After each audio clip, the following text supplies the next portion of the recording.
We're going to call the meeting to order. Please stand for the flag salute. I pledge allegiance to the flag of the United States of America and to the republic for which it stands, one nation, under God, indivisible, with liberty and justice for all.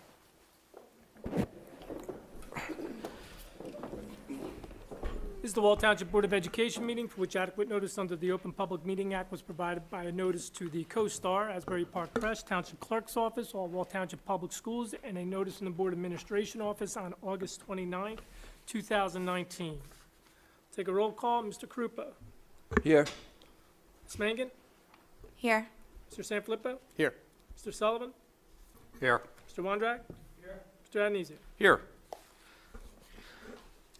So this evening, unfortunately, Mrs. Dyer had a family emergency she had to attend to last minute. So Dr. Gleason will be filling in, and we have been told she is up to speed on what's going on, and anything she's not up to speed on, certainly we will get the answers to at the appropriate time.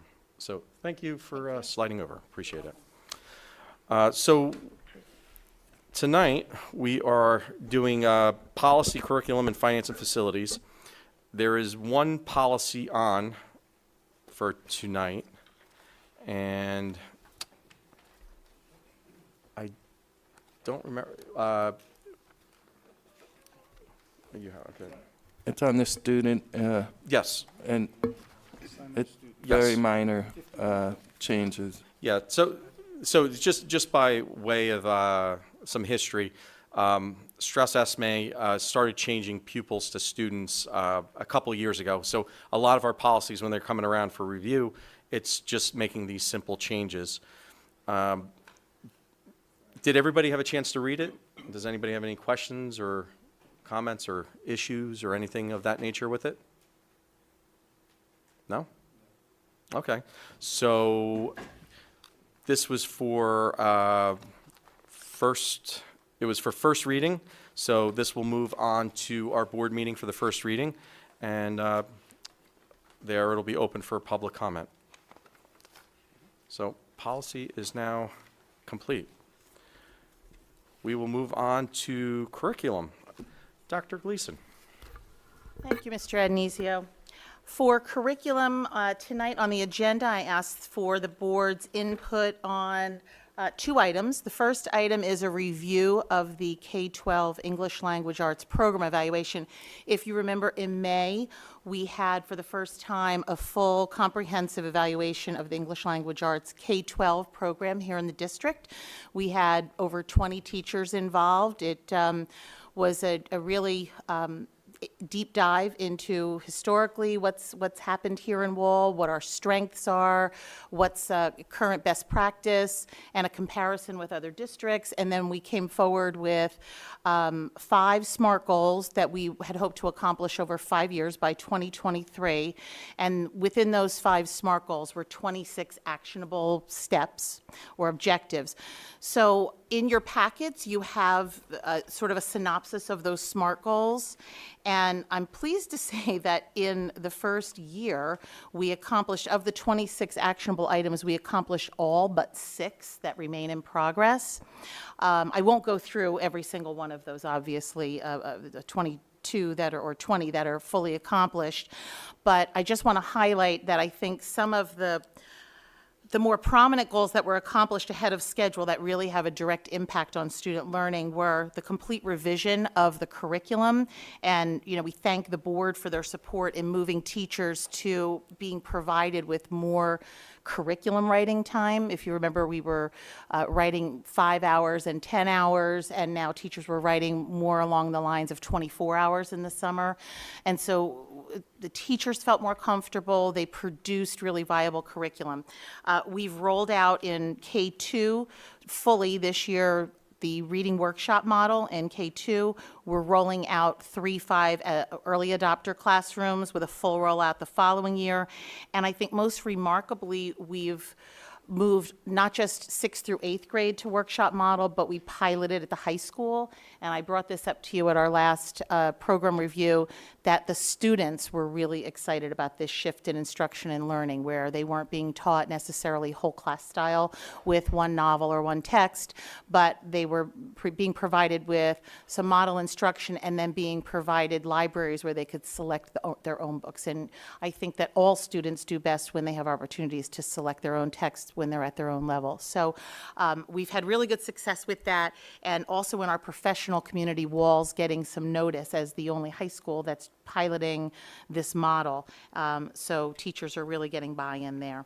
So the goals the objectives that still remain to be accomplished over the next 4 years are aligning the high school ELA curriculum with social studies. So one of the best practices in curriculum and aligning instruction and learning is when students are no longer in a self-contained classroom like they are in elementary, helping them make connections to other areas of curriculum. So the most obvious place to do that is ELA and social studies, because they dovetail really nicely. A lot of the texts that students are reading are historical texts, nonfiction, or historical fiction. And so we're working with 11th grade right now, and over the next 3 years, we hope to continue to dovetail the ELA and the social studies curriculum. And Dr. Skinner over at the high school is spearheading that. We still have to plan for the writing workshop, professional development for K-8 teachers. Prior to my time here, teachers had already moved over to writing workshop, but we've put so much focus into reading workshop that teachers are saying that they really would like a refresher on the writing workshop, so we're going to be working on that for next year. Let's see, the other in-progress objectives are continuing the inventory of instructional technology subscriptions and licenses.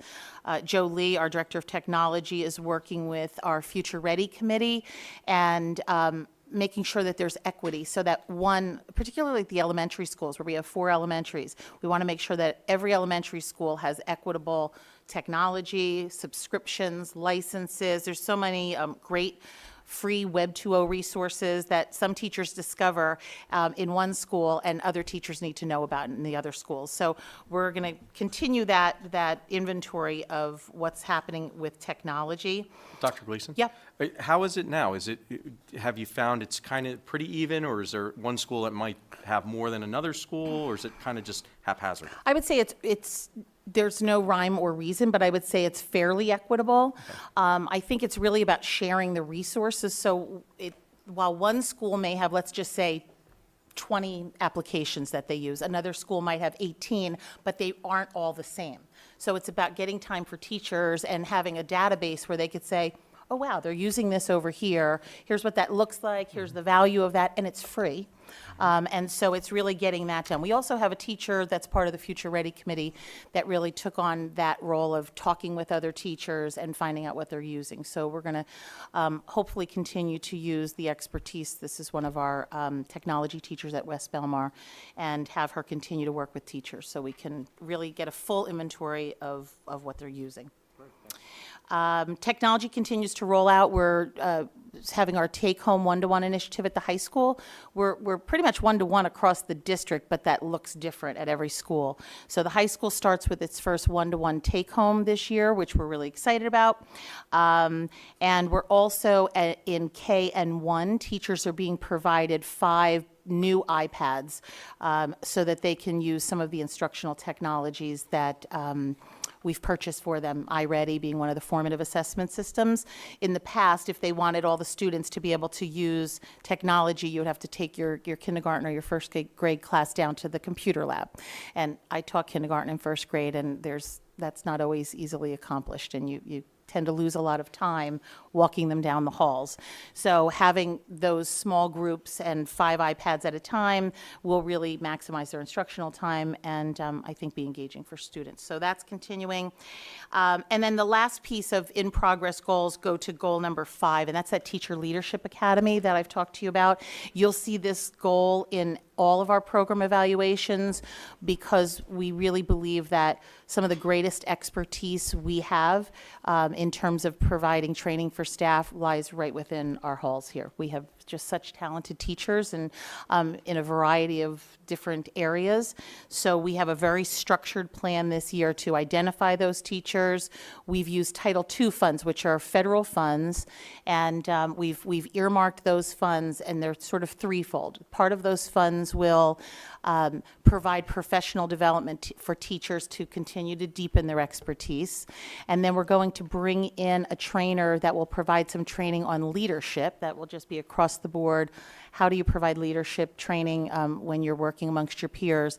And then the third part of those funds will pay teachers to provide staff development to their colleagues. So we're excited about developing the teacher leadership team.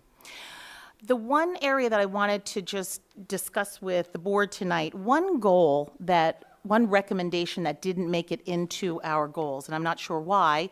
It was just, there was, a wealth of information that came out of that program evaluation, but one that did not make it in that I would like to integrate was the idea of proposing and exploring hiring literacy coaches at the elementary level. And it's in the written report that's online and that we had presented last year. A literacy coach, which we don't currently have, is different than a reading specialist. So a reading specialist works with students, and a literacy coach works with teachers. And included in that research of the program evaluation, we included, like, what's the value of a literacy coach? And basically, they are the lead facilitator of our literacy program, and they're usually a trusted colleague of the teachers, and their primary goal is to provide sort of differentiated, as-needed professional development and model lessons in the classroom with teachers. They don't really work with students unless they're modeling a lesson. That's the job of our reading specialists and our interventionists, who we have. And when we did site visits to other districts, we found that many of those, in fact, I think all of those districts of the the three we visited, all had literacy coaches. They started with one across the district, and they moved to eventually, for example, Howell has one per building and then one literacy supervisor. So it's a model that I think we should explore. And, next year when we start working on budget development, I would ask that the board look at some analysis that we do of, do we have any time in our schedule right now for some of the interventionists to take on that role, maybe part-time? Or do we have to look at potentially down the road, look at the hiring of a literacy coach, and how would we do that to service all of our elementaries? So I would like to include that and modify one of the SMART goals. It actually speaks to goal 1, 2, or 3. It could go into either one of those goals. Past, right? So, and this is the first time there's really a more comprehensive sort of approach to keeping everybody on the same page? So what had happened in 2017, when I arrived in the district, we had some teachers that had come from other districts with a reading workshop background, and our district had already moved to writing workshop. So we went to the workshop model in writing. But because we had teachers that were using that model, but using it with either their resources from another district, the units of study, or using our resources, which was Wonders. It was a Basel series. There was a lot of, there were different things happening. And when we did the program evaluation, we found out that workshop model was really the best practice. It allowed, we've talked about this before, it allowed students to really work at their own level, and it took teachers away from teaching whole group for the entire literacy block or for large periods, and modified that down to a mini lesson and then small group or individual instruction, and students were allowed to be reading books at their own level and then meeting with the teacher. So it was a very different approach, but a more customized approach to instruction and learning. And teachers were excited about moving to that model. Many teachers were. So now we're fully there, K2, and we'll be there fully 3-5 by the end of next year. And just also, too, because I'm learning a lot as I've been on curriculum this year, which is exciting. So the new curriculums are also geared more towards the new standard-based report cards as well, which allows for the teachers to really kind of like have like a targeted approach for each individual student of where they need a little bit of help or where they're doing great? And I would say it's almost the flip. The standards-based report cards are aligned with the standards, and the curriculum is standards grounded. So when you look at our report cards, the report cards specifically spell out, instead of just one holistic grade for a subject, Right. it breaks it down into standards and skills. Yeah. And then, yes, the curriculum is fully aligned with all of those standards. And you can look at all of our curriculum on the website. You can go under curriculum, under any of the school's sites, and you can take a look at the new curriculum that's been published, as well as the science curriculum too. But with regard to the ELA curriculum, that's all up there. And just one last thing, and I know we sort of touched on this a bunch of times, but just because we want to say, because sometimes we say things once and maybe people don't necessarily always hear it all the time, so we always want to repeat ourselves. Can you just go over again the ELA for the students that have English as a secondary language at home, and how that works in the district, just to, since we're touching on that Sure. subject? So we've had presentations by Dr. Lella that has made the board aware and the district aware of our increasing enrollment of students who are identified as ESL, or English as a second language. So we're really, and it was a huge growth increase over the past 5 years. So we're really paying attention into to the ways in which we're addressing their needs. So the ESL legislation requires that we don't pull students from language arts, because they need to be fully immersed in primary instruction, and they should be with their peers during that time. So they're provided, depending on their level, so they're tested when they come into district, and they're tested at the end of the year. Depending on the level of need, they're provided either 1 or 2 days of ESL instruction per day. But our elementary teachers have also been trained in what's called SIOP, which is sheltered instruction. And what that provides the general education teacher strategies that you can support English language learners, being, TPR, which is total physical response, visual aids, graphics, various strategies that, in addition to your regular instruction, that you can support those students who have varying needs. So it's a combination of their ELA time, which is 120 minutes of structured literacy, and then they would have anywhere from 40 to 80 minutes, minimally 40 minutes every day of ESL instruction. And we have 2.5 ESL instructors at the elementary level. Thank you. You're welcome. I have another question. Sorry. Okay. So the literacy coaches, would that be like professional development for teachers, or would it have an effect on their evaluations? How would that go about?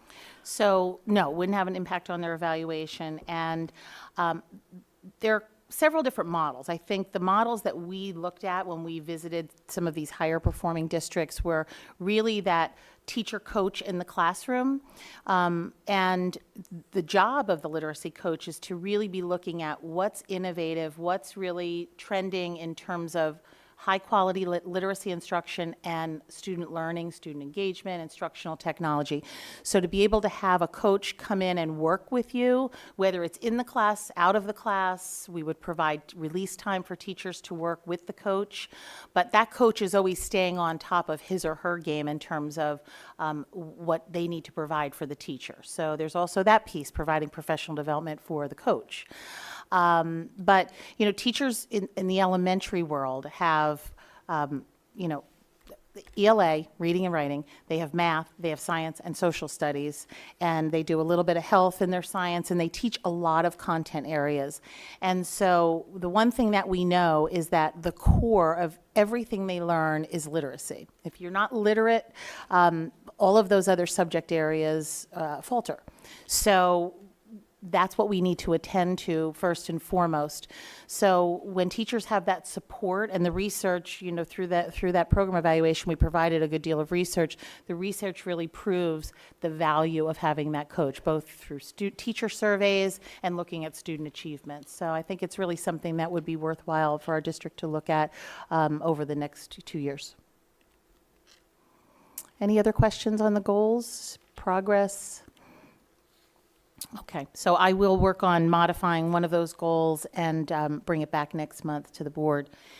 The only other item on the curriculum agenda is the CTAC meeting dates, the Curriculum and Technology Advisory Committee. Part of the strategic plan in 2017 required that we develop a curriculum and technology advisory committee, and we did in September of 2017. And we've gone from meeting once every month through the school year to having less meetings with more time. On that attachment, you can see that some of the goals of the Curriculum and Technology Committee. We have members that are administrators, we have teachers, we have other staff, we have community members, and I wanted to just, again, invite the board to participate. The meeting dates are only 4 meeting dates this year, and I think the committee has asked for some board representation. We have had board members in the past, I think 1 or 2 that have regularly attended, but I think it's a great way to really see what's ongoing. And so when we come to that presentation, which I believe we're going to try to present in February, the board already has 1 or 2 members that has been a part of the process. This year, we're really focusing on the ways that the district is supporting social and emotional learning. Last year, we did kind of a broad interview, and I'm looking at Mr. Krupa because he was part of the CTAC committee. We surveyed in 4 different areas and found where the district was strong and then where the district was needing to support students better. And one area was social and emotional learning. And so this year, we're going to really focus our work on crafting questions that get good information from students about what is it that they feel we're doing well and what are some areas that they still need to have more support. We have 3 different social emotional or SEL vendors coming to show us what what their programs are about. We kicked off staff development today and also tomorrow at all schools with social emotional learning staff development for our staff.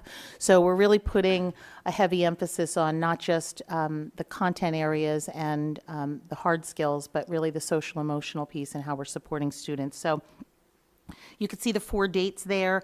There are going to be some location changes. I was notified some of the buildings have already tagged those spaces. So please let me know if you're interested, if you'd like to attend. The first meeting, it will be September 25th. It will be at the high school, but it will not be in the media center. It will be in the conjoining rooms B6 and B7 across from, I believe it's across from the gym.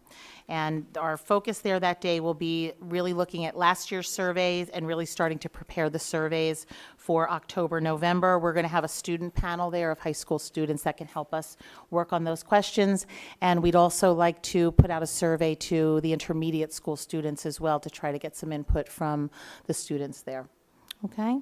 Any questions on CTAC?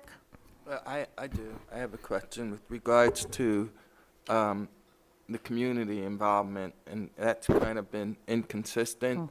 I don't know how we are approaching getting more members, but by my speaking to the point, hopefully there will be people, if you're open to it, Dr. Gleason, that Absolutely. will reach out, because this is a important method or way to contribute your thoughts and feelings about the direction of curriculum, although there's a agenda in terms of social emotional learning being the focus.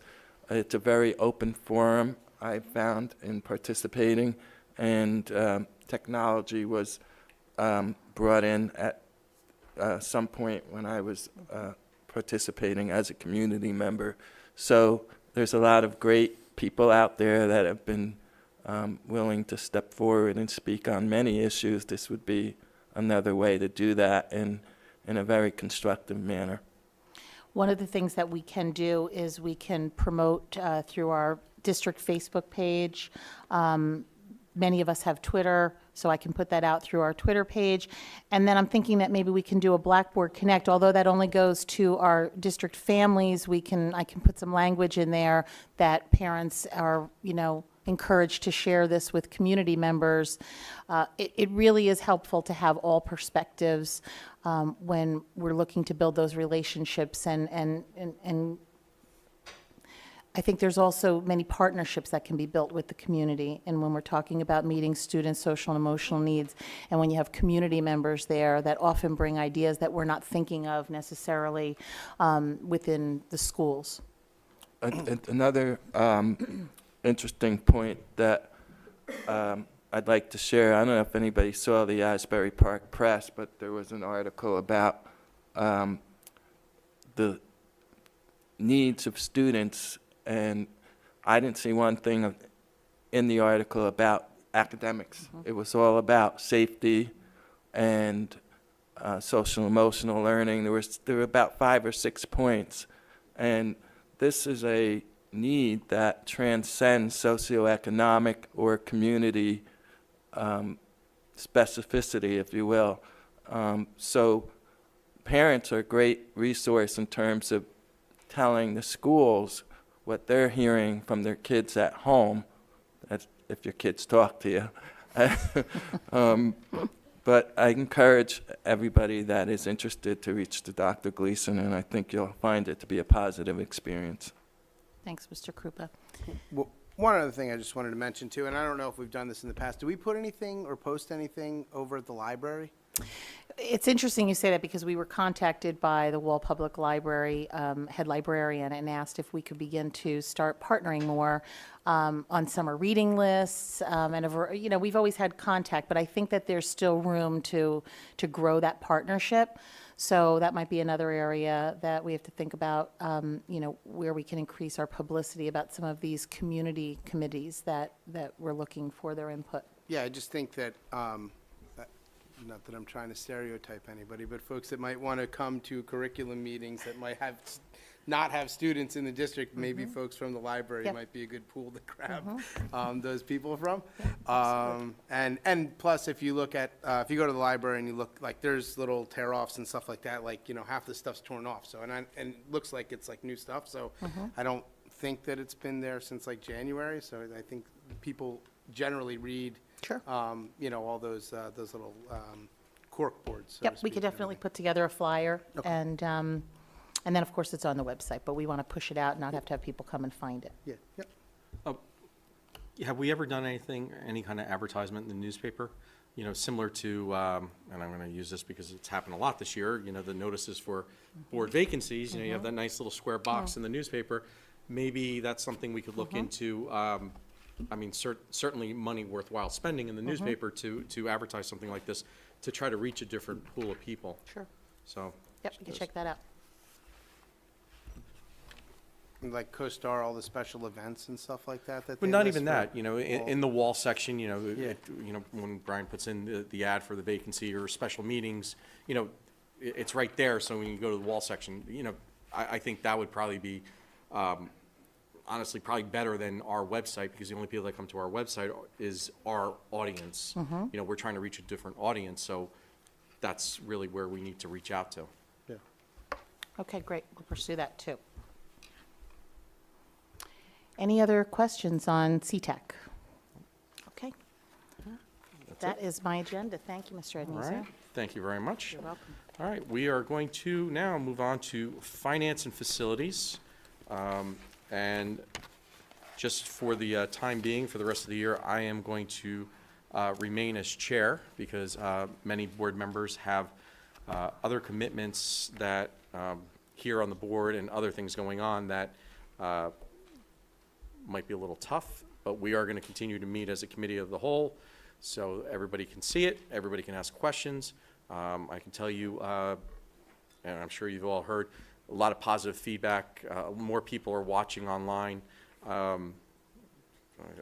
This weekend, people were telling me they were sitting in a hot tub watching the last meeting. So I'm a little jealous. So if you're sitting in a hot tub right now, I'm jealous. All right. So let's Turn up begin. the jets. Mr. Smythe, enterprise account. Okay, first item is the enterprise account updates. However, school hasn't started, so there are no reports to provide other than, that both the food service and the WRAP program are prepared for the start of the school year, and we're looking forward, again, another successful year. And the audit's not done yet, so we don't have those final numbers. Correct. Could I just add also onto there, Mr. Smythe, that we do have currently, I got an update today, we have 340 students currently enrolled in WRAP, and parents have been invoiced. So that's about average from last year, roughly, but we do have 340 currently enrolled.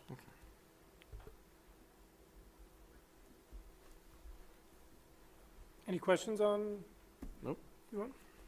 Facility use applications, as part of policy, applications that will extend beyond 4 months, come to the Board of Education for approval. Not each one of these applications are actually for that duration. However, there's two groups. It's wall rec basketball and wall traveling basketball. So as not to mislead individuals to think that perhaps some of their applications aren't coming to the board. We just included all of them for each group, and there could be more coming in.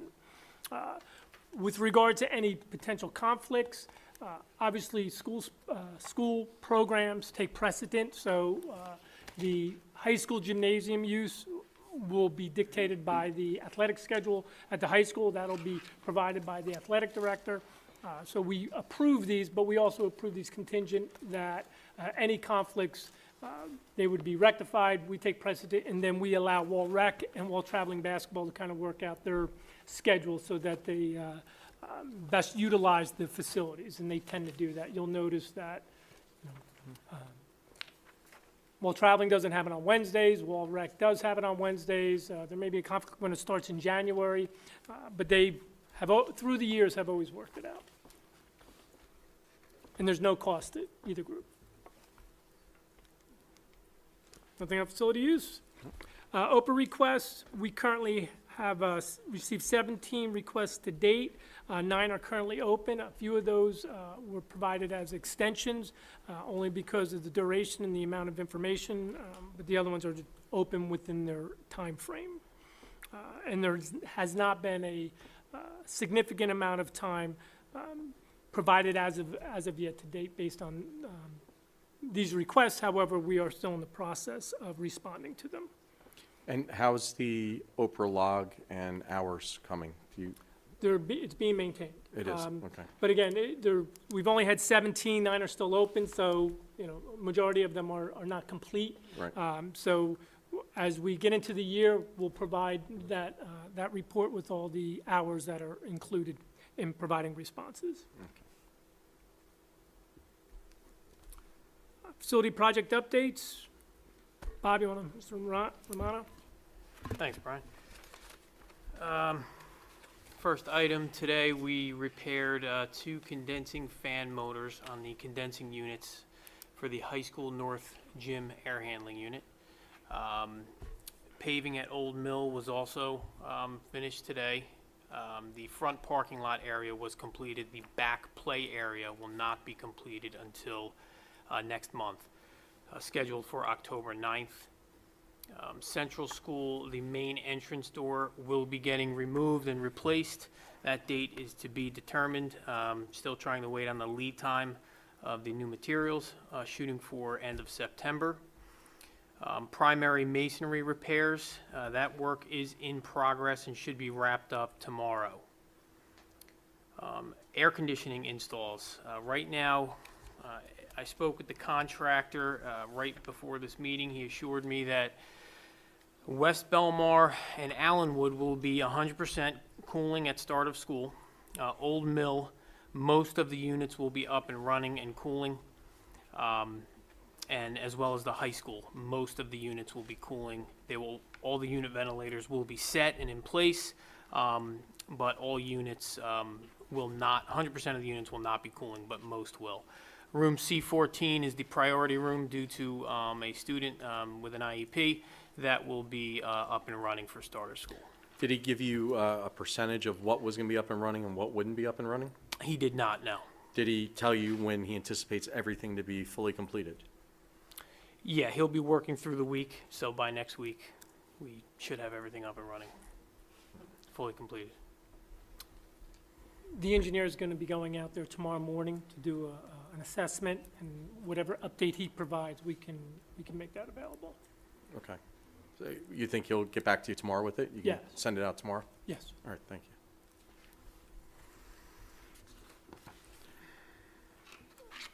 So I have, well, two things. One thing I don't believe you discussed. They did the repair work in the front of Allenwood School.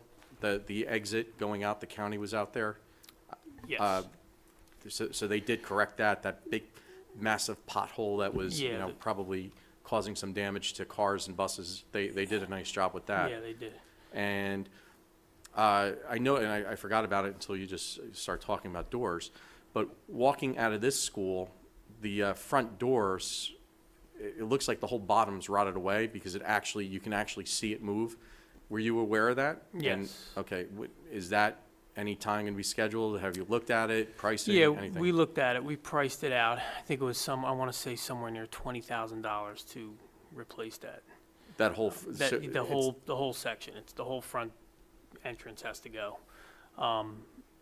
But, Brian, correct me if I'm wrong, did, we have the architect look at that? Are you aware? Well, that's part of their feasibility Okay, assessment, so if that's work, that's going to be included in their evaluation. Okay, so there is no plan as of right now to jump on that? It's not determined to be that as, big of a deal? as of right now, no, but it is a high priority. We do have to, I'm gonna contact the architect and, you know, during his facility assessments, have him come back with his analysis of that. Because I think there's a lot going on there with separation with the concrete and, the bottom saddle rotting out, so I want to get a good Now, assessment of it. For the bottom settle to rot out, obviously, we know there's must be a water problem. Mm-hmm. So when it rains, does water run towards the building, or is that, has that been examined? No, I haven't experienced that, no. I haven't experienced any flooding under there coming into the main foyer or anything. Okay, so that's just, how old are those doors, any idea? I want to say they Part of the were put in a referendum, it referendum. was done in 2000.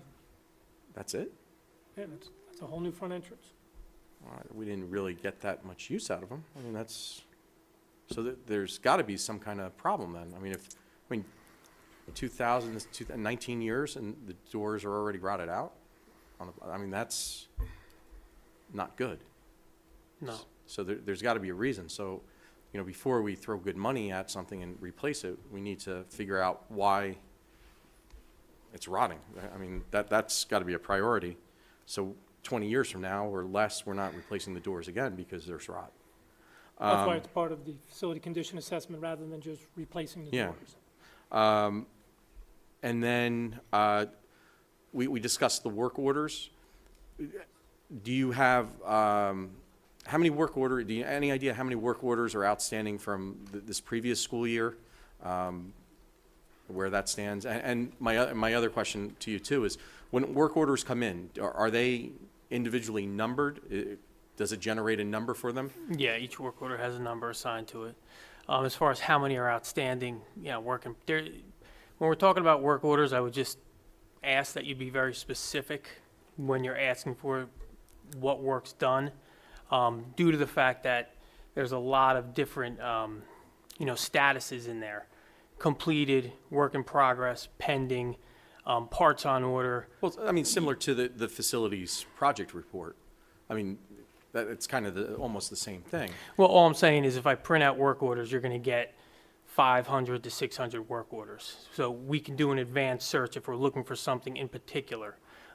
Look at, let's say, work in progress at a certain school or 3 schools. We can do it that way. Well, we can filter them. Well, I think what the board was looking for was just, a running list of the work orders that have come in and what their status is. So completed on whatever date, or waiting for parts, or we're not doing it now because of XYZ reason. And that's fine. Just I would ask for dates. I mean, it goes back to 2002. So when are we looking to go back to? Well, I don't think we're going to, No. sorry. And we had a quick turnaround between our meeting last Tuesday No, and this meeting. Absolutely, but So we didn't really discuss it in depth, so, we need to find out what's the best way or the best report that we can obtain from the software that will provide the information that the board's going to be looking for. Right. Which shows, here are the current work orders, these are the ones that are outstanding, or the status of them, or this is what has been completed.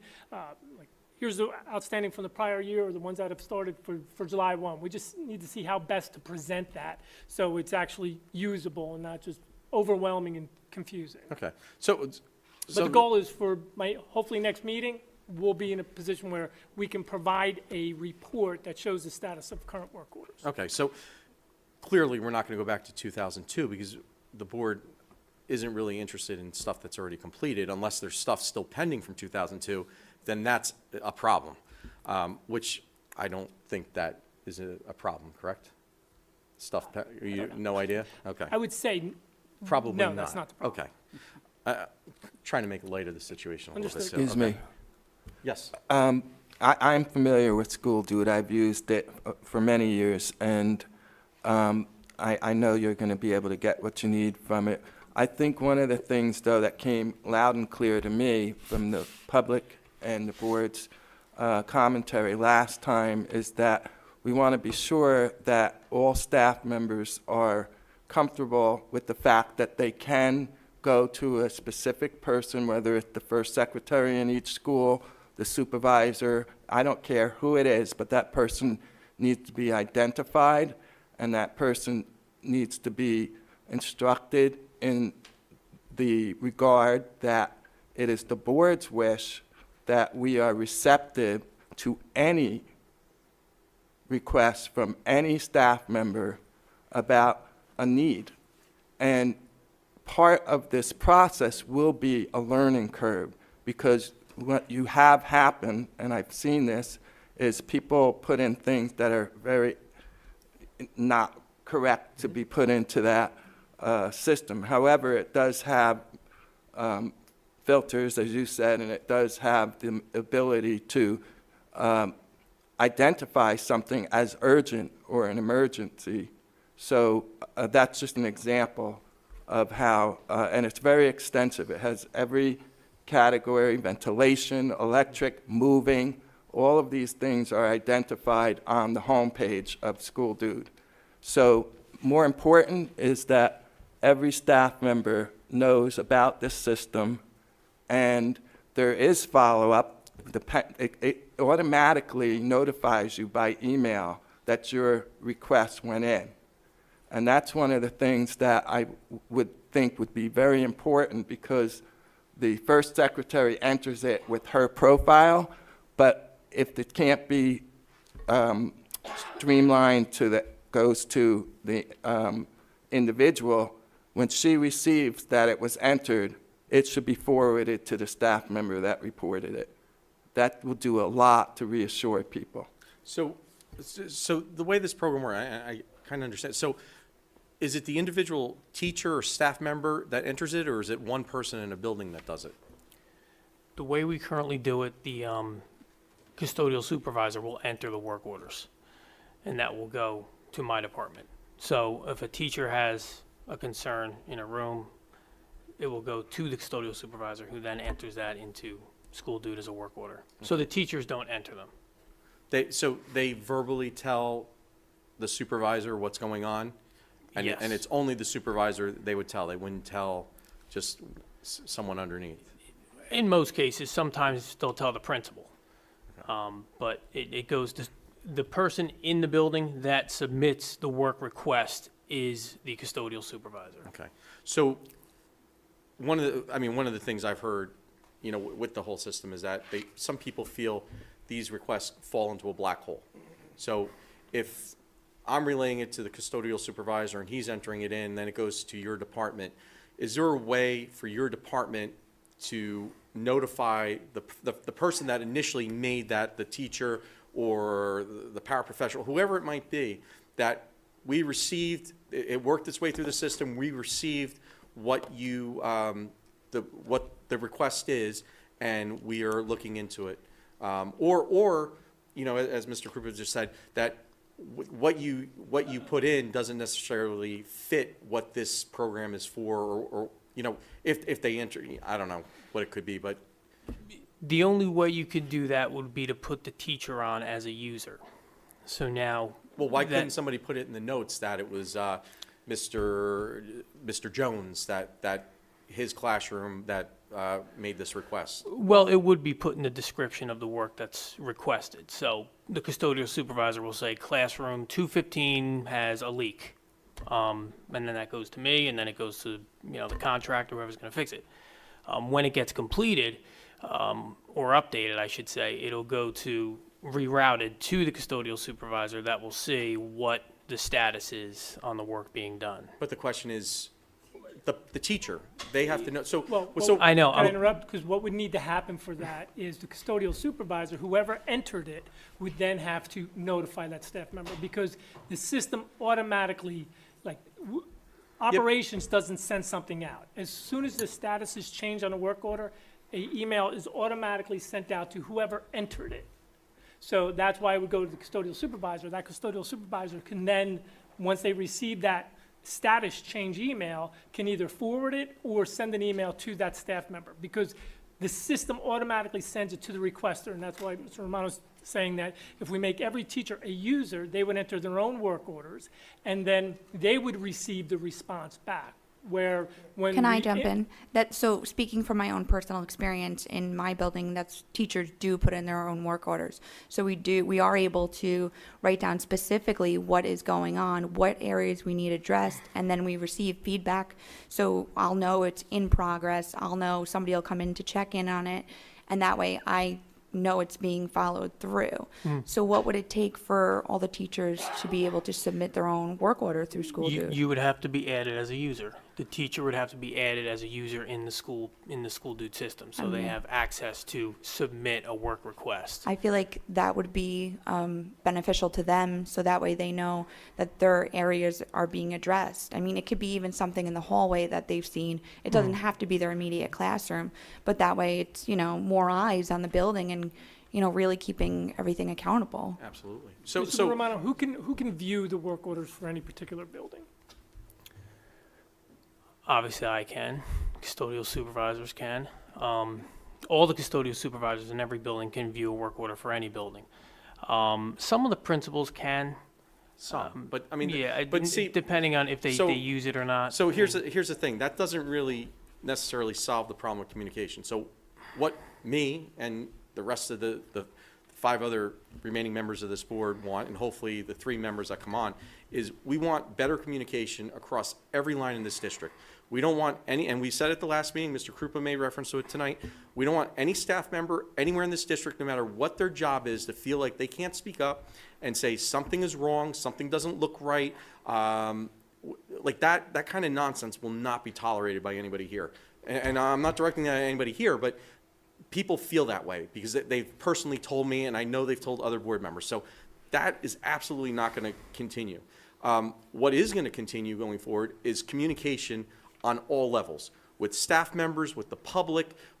People are going to get so sick of the transparency here that when they see a ghost, it's going to look like a wall. That's what I want, and I think that's the only way this district is going to move forward, and we're going to build community support for the things that we need, the infrastructure.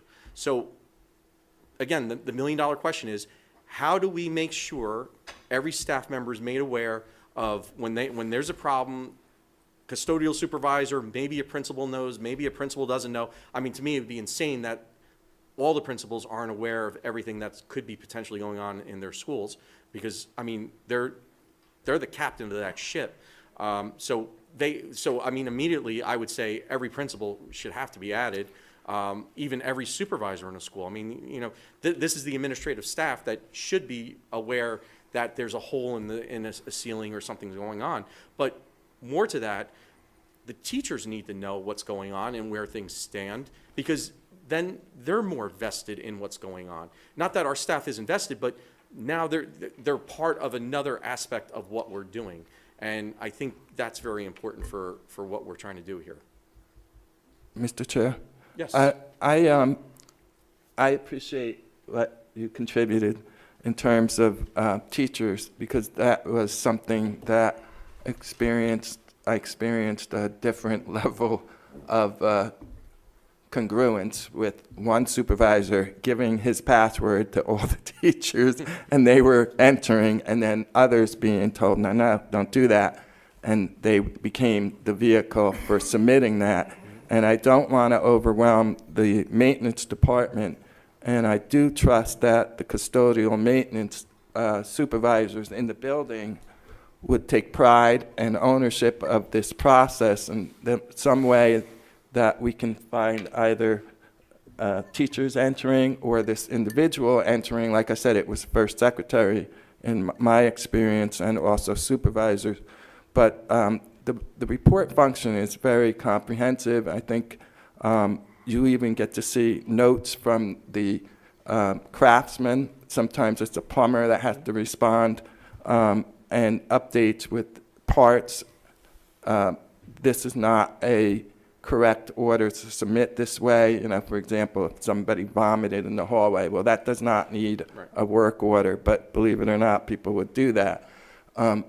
Maybe to avoid talking to somebody. But anyway, I think it's really important to understand that there's going to be a learning curve with this, and it's not just on the system. It's also going to be on regaining the trust in terms of a response to these things. I am very disturbed that the principals don't know, and that was even said, that they aren't all receiving that report Let me just say weekly this, or monthly. if I can interject, and I don't mean to interrupt.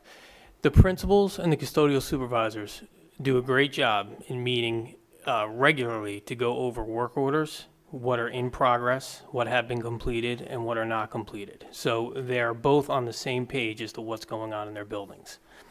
So if you got the message that the principals are unaware of what's being submitted through School Dude, that's my fault, but that's not the case. But They're you, well but aware. you did say that. Yeah, Ralph, I did say that, but you're holding me to something that you're taking out of context. Well, and no, we're no, and no, we're no, going. hold on. Wait, It's I'm not done, it's not Ralph. coming Ralph, out of I'm not context. done. And you're I mean, you going said that. you're going to something now where you're trying to fit a narrative that people are left in the dark, and that's not what I said. I didn't say you said that. I said you just people did. have said You that just to did. me. No, I didn't say. Okay. What I'll say Okay. is that the principals and the supervisors are both on the same page, and I think if you asked any principal in the district, they would tell you the same thing about what work is being completed in the schools. If you want the teachers to enter work orders, I'm fully on board with that. That's your decision. If that's what you want to happen, I will do it.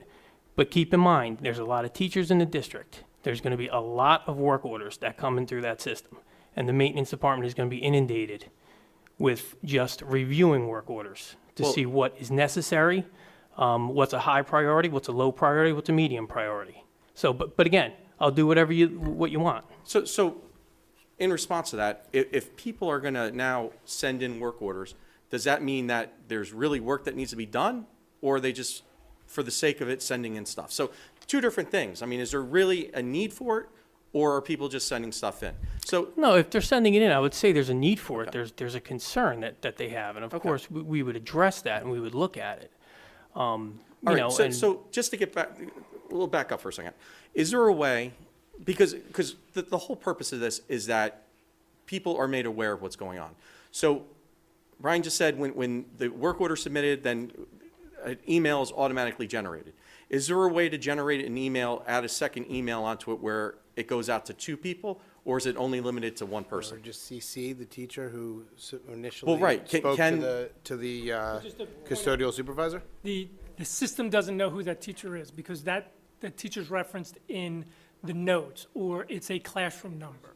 It's not one of the users. Now, again, if we're looking to address the communication, and we can do that through the custodial supervisors and the building principals. They can view the status of the work orders in their building. They can print reports for their building.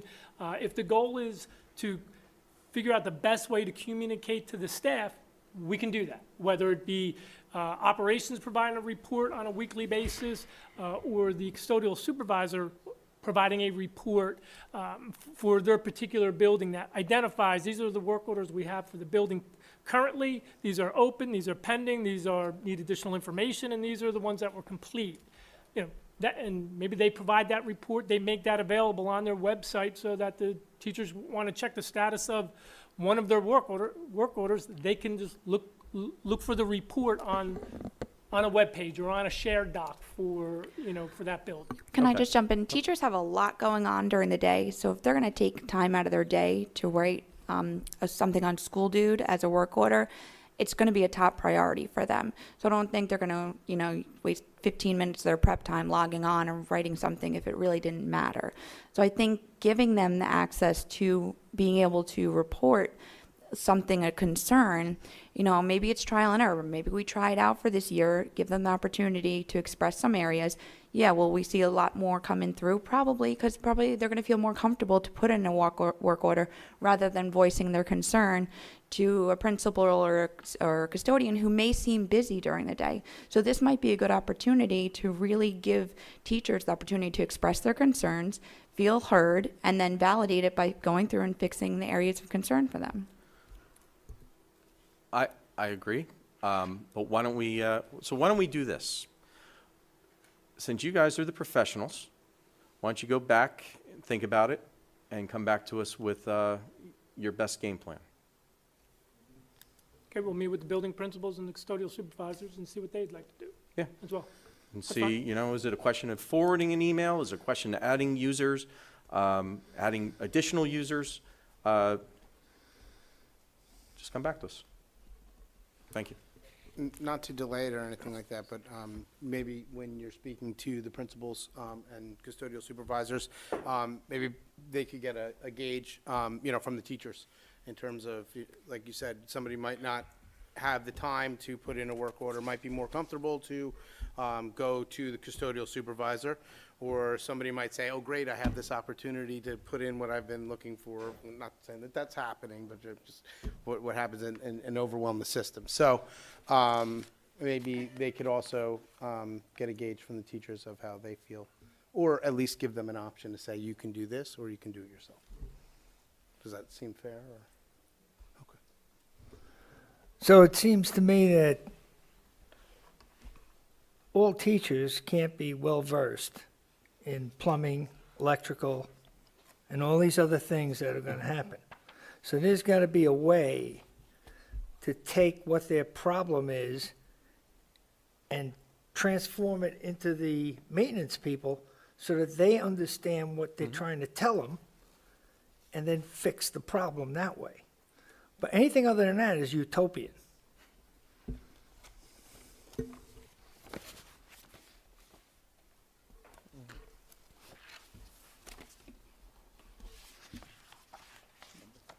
Number 5. Number 5, application for change in instructional space. We have 3 applications. One is for Allenwood School. We're converting a storage area for use as a safe room. There was a description of the rationale that was provided that will be used when we submit to the Department of Education. And there's 2 for Central School. One, speech is being relocated to a new space, and then a resource room is being relocated to the space that was previously occupied by speech. So that's a change of use, so we'll be submitting to the County Executive Superintendent for approval.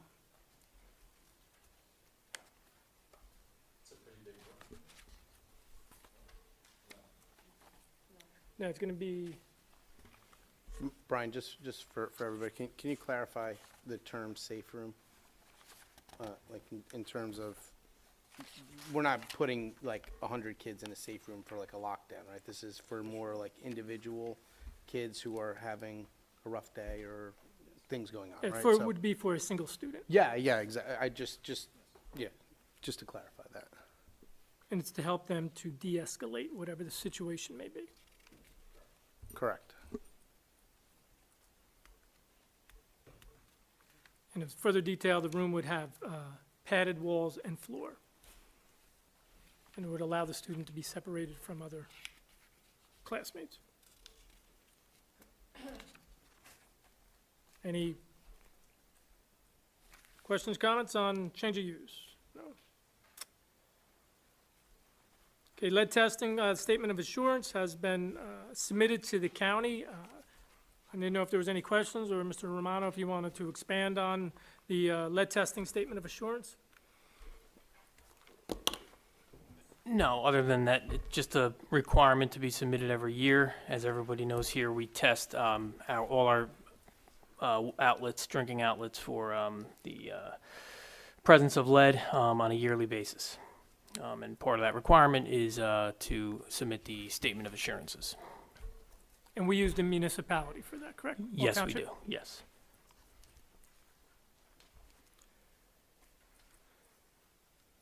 Okay, item 7, Central School Trailers. As an update, the open areas of the T111 siding have been replaced with pressure-treated plywood, as well as the perimeter skirt around both trailers. So everything that was open has been sealed up. That was done last Friday by our in-house staff. And a temporary construction fence is scheduled to be installed tomorrow morning and completed tomorrow as well. And the orange temporary fence will be removed. Is that correct? Okay.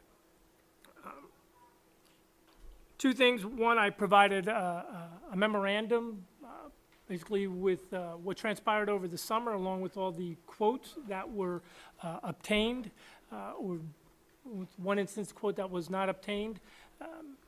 To give it's basically a summary of what has been discussed at the last 2 meetings as far as the process of attempting to get the work done on the trailers.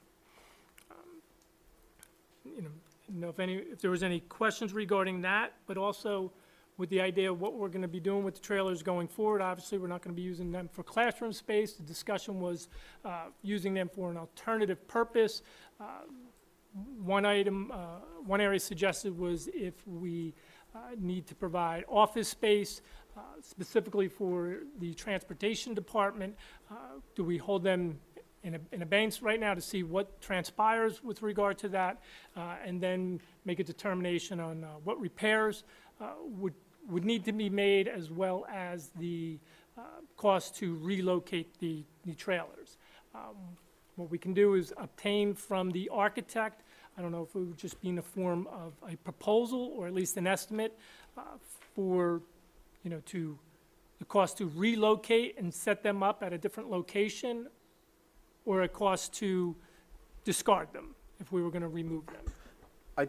I thought this evening we were going to have a couple different numbers. One, if we were just going to get rid of them and put the property back to the way it was, a cost with that, a cost of if we were to repair them in place and use them as an office space, and then a price to fix them and then relocate them someplace else. So could we? We can look to obtain that from the architect, but we have not received that as of yet. And I think part of it's just the turnaround time Okay. from last week. That All right. So we until can look to have that for October. okay. So until then, the air conditioning is still going on those rooms. That's what should be going on. Don't know. I would say yes, but we can look to discuss that with Partner Engineering, our environmental consultant, see what is the best, best approach to that. Do we leave the air conditioning on? Do we open windows and air them out and shut the air conditioning down? I mean, hopefully we're going to move into cooler temperatures and we won't need that. But the first step was to secure them, Right. which was done. With regard to the plywood, the second part of that was a more permanent fence from the orange fence, and that'll be going in tomorrow. And that's a rental, What kind of fence is it going to be? The chain link, correct? Is it the typically that you see around construction sites where it's got the base on it and they connect together? Okay. Probably not a top rail, it'll just be Right. posts with right. And they 6-foot chain lock link together. fence. It's individual sections. Okay. Now, how much space between the buildings and the kind of stepping up the Off the top of my head, maybe 3 feet. That's fine. Well, depending on the location, because we have there's wooden walkways, platforms coming off the backs of both sets of classroom trailers, so it'll be at least 2 to 3 feet off of that. And basically be between those landings and the sidewalk on the one side. On the other, on the back side, we're not really restricted by anything, because we don't want to, reduce the means of egress from the building where the sidewalk is. So it'll be in between those, which, what the exact distance, I wouldn't know at this point. And then it would be between the trailers and the playground area. So there'll be sufficient area to maneuver around, as well as maneuver within the building as well, and you shouldn't be able to reach the building through the fence, but it's a 6-foot fence. So the way it's gonna be set up, it will not block like any egress in case of like fire drill or anything like that? Yeah. Good. And then, do you anticipate having numbers for us for our next meeting, or even the? Yes. Next FNF or board meeting, you think? I can Don't know. only ask the professionals. I got you. Okay. I mean, the meeting's on the 24th, and, you know, they may have additional questions Okay. in order to do that, so I may be coming back to the board and have them attend the FNF meeting in October. Okay.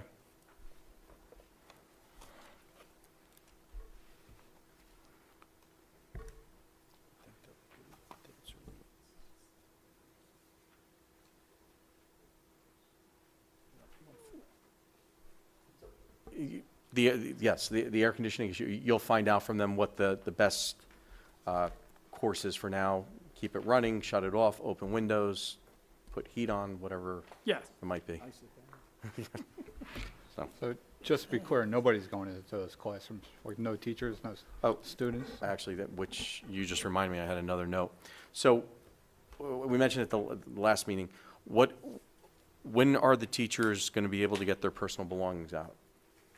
Because they haven't done that yet, or have they done that? I have a meeting tomorrow morning with the principal to review that. We have inventory, so we're gonna have to discuss how we're gonna Well, proceed with that.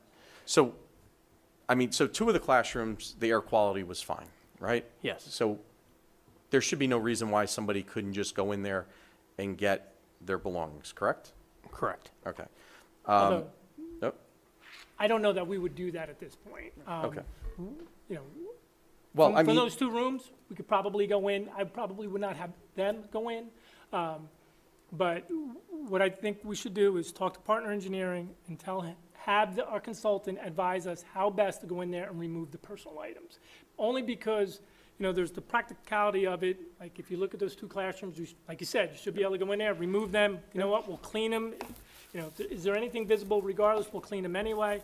But we're gonna have to address it for the other 2 classrooms, which, again, I'm not the consultant. From a practical standpoint, I'm thinking he's gonna say, just like he kind of alluded to or commented at the meeting, was, you know, there's certain things that are covered up and protected. You would have to basically do a visual inspection of them.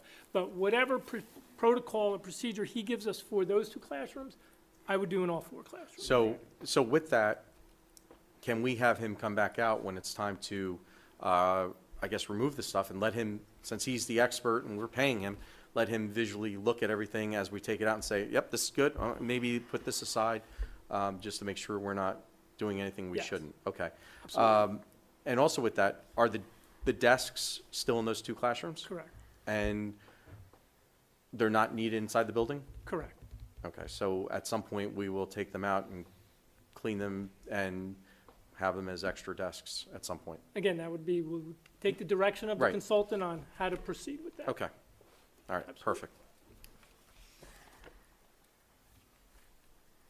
Oh, so actually, since we're still on talking about the trailers, the community, if you're not aware, they've been great. They're collecting books and different things to replace what teachers have lost. I mean, which is absolutely incredible, and it's fantastic.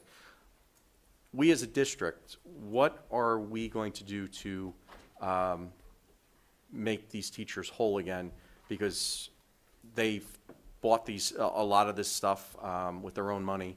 I know there was, you guys allocated money to them so they could go buy stuff, correct? Is that true? Sort of. Sort yes. of, okay. So, There's budget line items for classroom supplies. Right. We told them, through the building principal, to identify what they needed to start school, and they were allowed to Okay. enter purchase orders against those classroom supply accounts in order to make those purchases. okay, makes sense. So teachers that, again, collections are being done for books, but, you know, the teachers have specific books that they purchase and they use for different reasons. How are we going to address that? Are we going to let them reorder books that now probably you're going to have to go in the Personal books you're referring to? Yes, that they have in the classroom. I think One way or the other, yes. I mean, I don't know that that decision's ultimately up to me. I mean, that could be a decision by the Board of Education. If Partner Engineering says that we cannot use these books, and if we're gonna take the carte blanche approach to, hey, if it's paper, we're not going to reuse it. Well, I mean, and just, But in that again, case, then I that's would kind say, of what I got my from recommendation him. would be is yes, then we look to replenish those Okay. supplies for those teachers. But again, that would come to a board discussion. So I'm willing to have that discussion now, since we're on trailers. I feel that if they have books, that we should be making them whole again and letting them, put in purchase orders to purchase books they have, whether, if you want to take an inventory of all the different books that they have and, give them the opportunity to reorder the same books, and if those books are out of print, not around anymore, let them get something that's comparable to that. I think that's very fair. Yes. We're also working with the building principal, who's been speaking with the teachers to try to get some idea of the easiest part first to establish what are the district purchased textbooks, softcover books that are part of the curriculum. And we're already working on POs for that to restore them to whole for their instructional supplies. I think the harder thing to categorize for the teachers themselves are, their classroom libraries that they may have been putting together, right, for years, some of which they, I know when I was in the classroom, I purchased things, I went to garage sales, families would donate, we had great community support. That's a harder number to put, for teachers to put on paper. So that's one of the things they're working on. The first was to make sure all of the instructional supplies are there. Mrs. Antonello was also giving me or the district, a rough idea of the value of classroom libraries so we can start to build their libraries. I think it's going to be a process over time for them to rebuild. I think it's great that the community donations for books. We had a book drive at the end of last summer. Parents that want to sort of repurpose books that their children are no longer reading. So I do think that it would be great if the board could have a discussion around that. But I think it's sort of a phased project. Get all their instructional supplies in, make sure that they're restored whole there, students have everything they need, have the teachers help put a value on the extent of their classroom libraries of what they've collected or purchased over the years, and then start to build a plan on how we're going to restore those curricular supplies too. Makes sense, but I just want to make sure that at the end of the day, it's not that we got to wait for the Board of Education to give some kind of approval, because we should just give approval up front and then let the administration and teachers do what they need to do, so they're not inconvenienced any more than, it's already been. So that's my opinion, so that's out there. I would agree with that, and I'd also say maybe when things are removed, we could have some type of an itemized list, and then maybe we could create like some type of a registry, I think it also goes above and beyond just the books as well. A lot of teachers have bulletin boards and things, borders, and they laminate it. So they expect it to be around for a long time. So that kind of all adds up too. So also thinking outside, of the books and whatnot, it's, the classroom decor. Alphabets and Yeah. things like that. Well, the bulletin boards were one of the first items of discussion, and we have a local vendor that provides those materials. That purchase order was issued. Additionally, I think if there's going to be items that are identified that aren't that easily replaced, if you recall, Partner Engineering did discuss testing those actual materials to see if they need to be cleaned, or that they're acceptable, or there's methods that they could be treated. And at that time, we can, depending on what's identified, again, talk to Partner Engineering about maybe the best way to approach those items. Which, it's all good. I just want to make sure that this board here is not standing in the way of any kind of progress and making sure the teachers have what they And everyone's on own. board And with that, yeah, correct? so right? Everybody on board? Yes. Yep, that's a big yes. So, My big thing is make sure our teachers are like compensated for their time. They're putting a lot of time to get the stuff out of there, hopefully. I don't know, I comp think- time or whatever's. I think that would be by contract, right? By Mr. Smythe? contract, They- make sure that they can get in there. They have enough time to get in there and out. I'm sure most teachers want to be out of the Again, they school won't by be going 3 in o'clock. there. No, yeah, However, it's within the contract for a room change right. for those staff members. So it would be by the collective bargaining agreement, Okay. their compensation for When changing. are we going to be told? when are we going to know what the expert says? When are we going to find out? Because you can't do any of this other stuff without knowing that. Well, as it's said, it'll be provided to the Board of Education. Yeah. For what direction he provides, it'll be. Oh, I know that. When? He's not available, the beginning of this week. He was out Okay, of the state. that's So, enough. I mean, as soon as he returns, I would like to say tomorrow, but it's gonna be when he returns, we're gonna be bringing him back on board. Because I was gonna also, as part of the next item, is have him attend the next Finance and Facility Committee meeting. Is it the next one on the agenda? Yeah, but I will wait till we're done with the trailer. So Yep. any reports that's provided, from him, any scope of work, any plan, that would be provided, would be provided on the website as well, but it would be provided to the board as soon as we receive it. Next item is, we discussed at the last meeting about being proactive and doing air testing in the schools, or doing air testing in response to concerns, work orders, or complaints that are submitted. With regard to the proactive stance, or just, the question came up is, do we do any proactive air testing? Do we just do any air testing in general or on a regular basis, which we do not? It would only be, in response and if it was recommended, by our consultant. But we were trying to get numbers with regard to what it would look like if we were to do proactive air testing, where we just did testing in all the schools. But part of that's going to depend on, are we doing all instructional spaces, all classrooms, are we doing office spaces? Because it just gets more and more evolved when you start actually discussing it. I can ask for a proposal from our consultant on a building-by-building basis. He attempted to give some numbers, like if it was a building with 40 classrooms, what that might look like, which would be around a little over $5,000.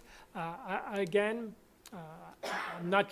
Please don't hold me to that number, because I would want to have a proposal that said this school specifically, but we would have to establish the parameters on what is being tested.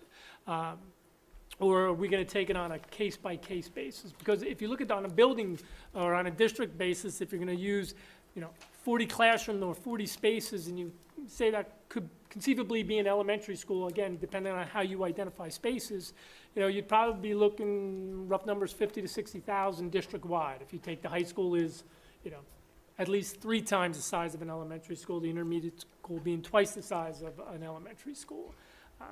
But just for discussion, feedback, direction. Is this something we could go out for a bid or RFP or something of that nature to? We can go out to bid for anything we want. I defer to our attorney for a second. Partner Engineering is our environmental consultant. We did not go out to bid for their services because it's considered professional or extraordinary services, so there's not a need to do that. However, you could. But typically what happens. Mr. Chair? Yes. One of the things that I've been thinking about with regard to this question immediately in this time is that there are other school districts that have faced this problem. So using, the network of BAs or superintendents, why don't we ask what they're doing?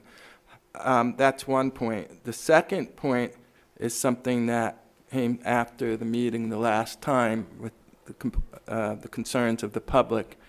And knowing that we have 4 elementary schools, the primary school, the intermediate, and the high school, and they all have different birthdays. New technology has taken into consideration a lot of what our concerns are for health and safety. And so they built the systems to make it more easy to regulate, to track, and maintenance departments, have to work with those systems and find different challenges with new systems than they do with old systems. But given the nature of some of the things that I heard, in particular about Central School last time we met, I think, to your point, what do we do, where do we start, that should be some of the guiding factor for us.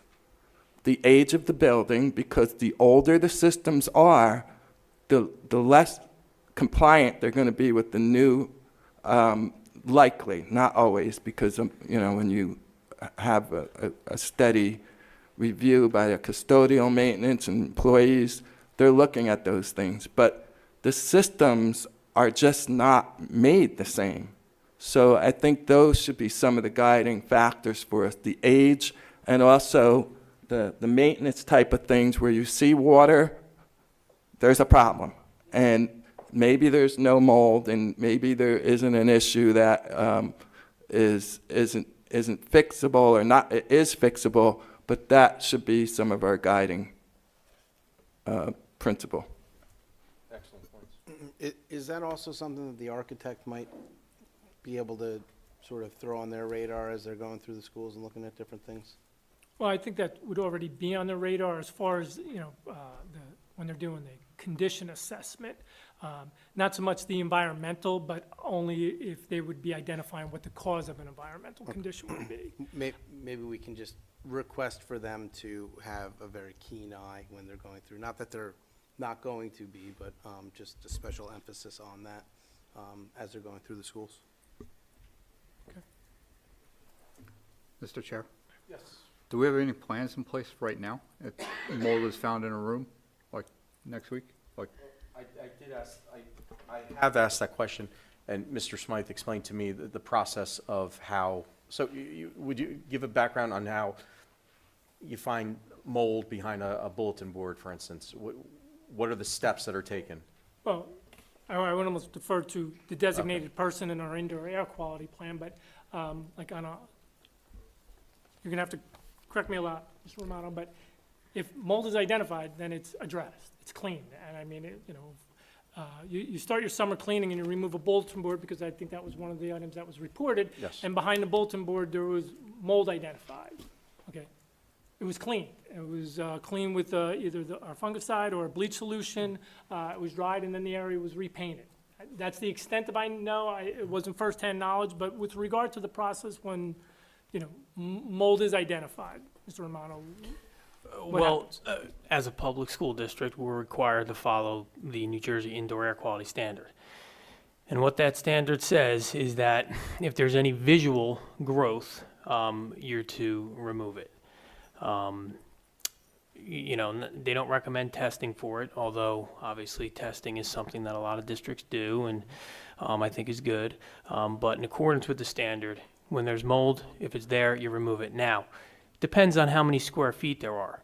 So if you're over a certain amount of square feet, then it falls into a full-scale remediation. So if you're over 100 square feet of mold, now you have a situation where you have to call in, it's recommended you call in a remediation contractor. But if you have a situation where you have 10 square feet or under, then the requirements, or the recommendations, I should say, from the EPA is to have your in-house staff clean it, remove it with a fungicide or 10% bleach solution, which we do. When you identify something like that, for instance, kind of going back to talking about the doors, because I'm not a mold expert, so do you kind of do an investigation of the area to see what could potentially cause that? Is there water dripping there, or is it just something that formed naturally? Yeah, I mean, that's the first thing you want to do is find the source. Obviously, every situation is different. I'll go to the situation that we're referring to at the intermediate school, where we had some growth on a bulletin board. I think it was on the bulletin board itself, so on the cork board. Oh. So that cork board is obviously it's cellulose. It's going to attract any humidity in that space. It's going to that cork board. It usually goes to the ceiling tiles. So every year there's been minor growth on those boards. it's wiped off, then what we do is we seal it with a like antimicrobial, kills primer or something. That's what we did in that situation. But like that was a clear, in that situation, it's a clear indicator of what's going on. You have high relative humidity in the space. It's causing some growth on the corkboard. Sometimes you get it on the concrete block wall from moisture just emitting through the block. That's natural. That's just, it happens. A lot of times you get it from a roof leak. So if it's a roof leak, I call the contractor. I get the contractor out to fix the leak as soon as possible. Sometimes it's coming from condensate drip from the air conditioning unit. The pipe's got to be wrapped. So to answer your question, yes, the first thing that's looked at is, well, why is this happening? And what are we going to do to, remediate that so it doesn't happen again? Okay, thank you. Anybody, questions? No? Next? Or did you have, I'm sorry. So would we be looking at it on a case-by-case basis, taking recommendation from our consultant? Get the report yet from the expert. That's what I keep saying. You can't make these decisions until he tells us what is wrong. Well, we're not obtaining a report to identify like what is wrong in the schools with regard to. This is the air testing and what is going on in the trails. No, well, no, we're talking about doing all the different schools, looking at every space. Do we do air testing in every one? We kind of segued from that. So, Well, the next item on the agenda was being, Yeah. being proactive in doing air testing in all of our buildings. So I wanted to make sure that was on the agenda so that we can have discussion. Should we be getting proposal, from our consultant? Should we just have him come to the next meeting so he can provide his, recommendation with regard to that in our schools? well, Okay, Would we be checking with other school systems? Middletown, We can do that, We especially have ones to in do it. recent years, to see what they've done. I mean, our consultant probably works for most of them, and he had indicated last week that he doesn't do proactive testing for any of his clients, whether it be school district, hospitals, et cetera. So I can contact, other school district BAs to see if anyone's doing proactive air testing on their own, or try to identify those specifically that have had mold problems in the more recent years, and what did they do moving forward? Is there any way that we can sort of comb through the work orders that have come in and then identify like water or, mildew or something like that as a term, and then identify, at least to start, those classrooms or rooms or whatever they are? or maybe just a little bit of a different, I know last meeting, the WTEA mentioned they started a health and safety committee. Maybe we have our committee sit down with their committee and they get feedback from their people in the buildings to see if there's any areas that maybe they felt might be a concern that we could report back, and possibly maybe start with those areas. So we can maybe just target certain things that are on people's radar, and then see where we go from there. And If that makes sense, although Right. last week we were talking about well, everywhere. no, absolutely. Well, things evolve, and you bring up points. So So maybe it'll turn into everything. But why don't we start with the people that are in the buildings and get their feedback, and promise that we would have a committee of the board meet with them, and that might be the best course for us to do right now, and then we can build on that and see what direction we should go. Mr. Chair? Yes. The new Safety and Health Committee, school districts that have that will be addressing school environment and facilities. So if in the BA network or the superintendent's network, there's knowledge of school districts that have that committee, you're going to find that they do have that happen periodically. They do not, as you said, have a standard where everything is measured. I think that's not necessary totally. I think, there was quite an outcry last week. So balancing it, I love the idea of using work orders. That's a perfect suggestion. Using other school districts, But because a school district doesn't do it, does not mean that it's the correct course of action. Absolutely. Absolutely. Mr. Chair? Yes. Is there a way to get some information on the website for mold, anything that, health and physical effects it might have on somebody? I mean, I don't, would that be appropriate for us to put on our website, or? Or, Okay. Why don't we contact the school physician and see if they're comfortable in providing something like that? All right, thank you. Or- Typically, will we refer them to the health department for information? Well, let's check with the school Yeah. physician to see if they're comfortable in doing something like that. Because the problem is, as was pointed out at the other. the microphone, please? The problem is, as you heard at the last meeting, using the word safe or unhealthy is going to be a very difficult thing to define or say, and that's why I'm not sure how we're actually going to do that, but I certainly suggest contacting the school physician, seeing what their position is with regard to that. Thank you. but we'll start immediately as soon as they want to meet with their safety and health, or health and safety? I don't- Health and Safety Committee, and get feedback from them, and then we'll look to target different things. Number 9. High school football field. There's been some discussion on the condition of the football field. Mr. Romano, you want to go through what has occurred, what work was done out there, what work is ongoing? This past spring, we had a replenishment of the field. We brought some organic topsoil in. We did some leveling. We seeded, we limed, in the hopes that we would get some new growth. Because the sideline was bare on the home side, and then we had some bare spots. However, during the summer, we did get a lot of weeds, a lot of crabgrass. That was mainly also due to the fact that when we seeded in the spring, I pushed off the pre-emergent application. Pre-emergent application is a fertilizer that goes down to prevent weeds from sprouting in the warmer months. But it also keeps seed from germinating. So I pushed that off because I wasn't getting the growth that I anticipated with the spring replenishment.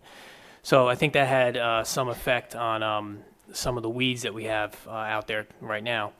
The athletic director and I walked out. We took a look at it, and the game plan was on Friday. What we did was we did a slice and seed, and we did a fertilization, a high nitrogen fertilizer to help that seed take. And it's since I guess it was maybe a week or so ago, it's definitely gotten a little bit thicker with the fertilization, and well, actually the fertilization was Friday, so I don't want to say it was due to that, but it looks a little better.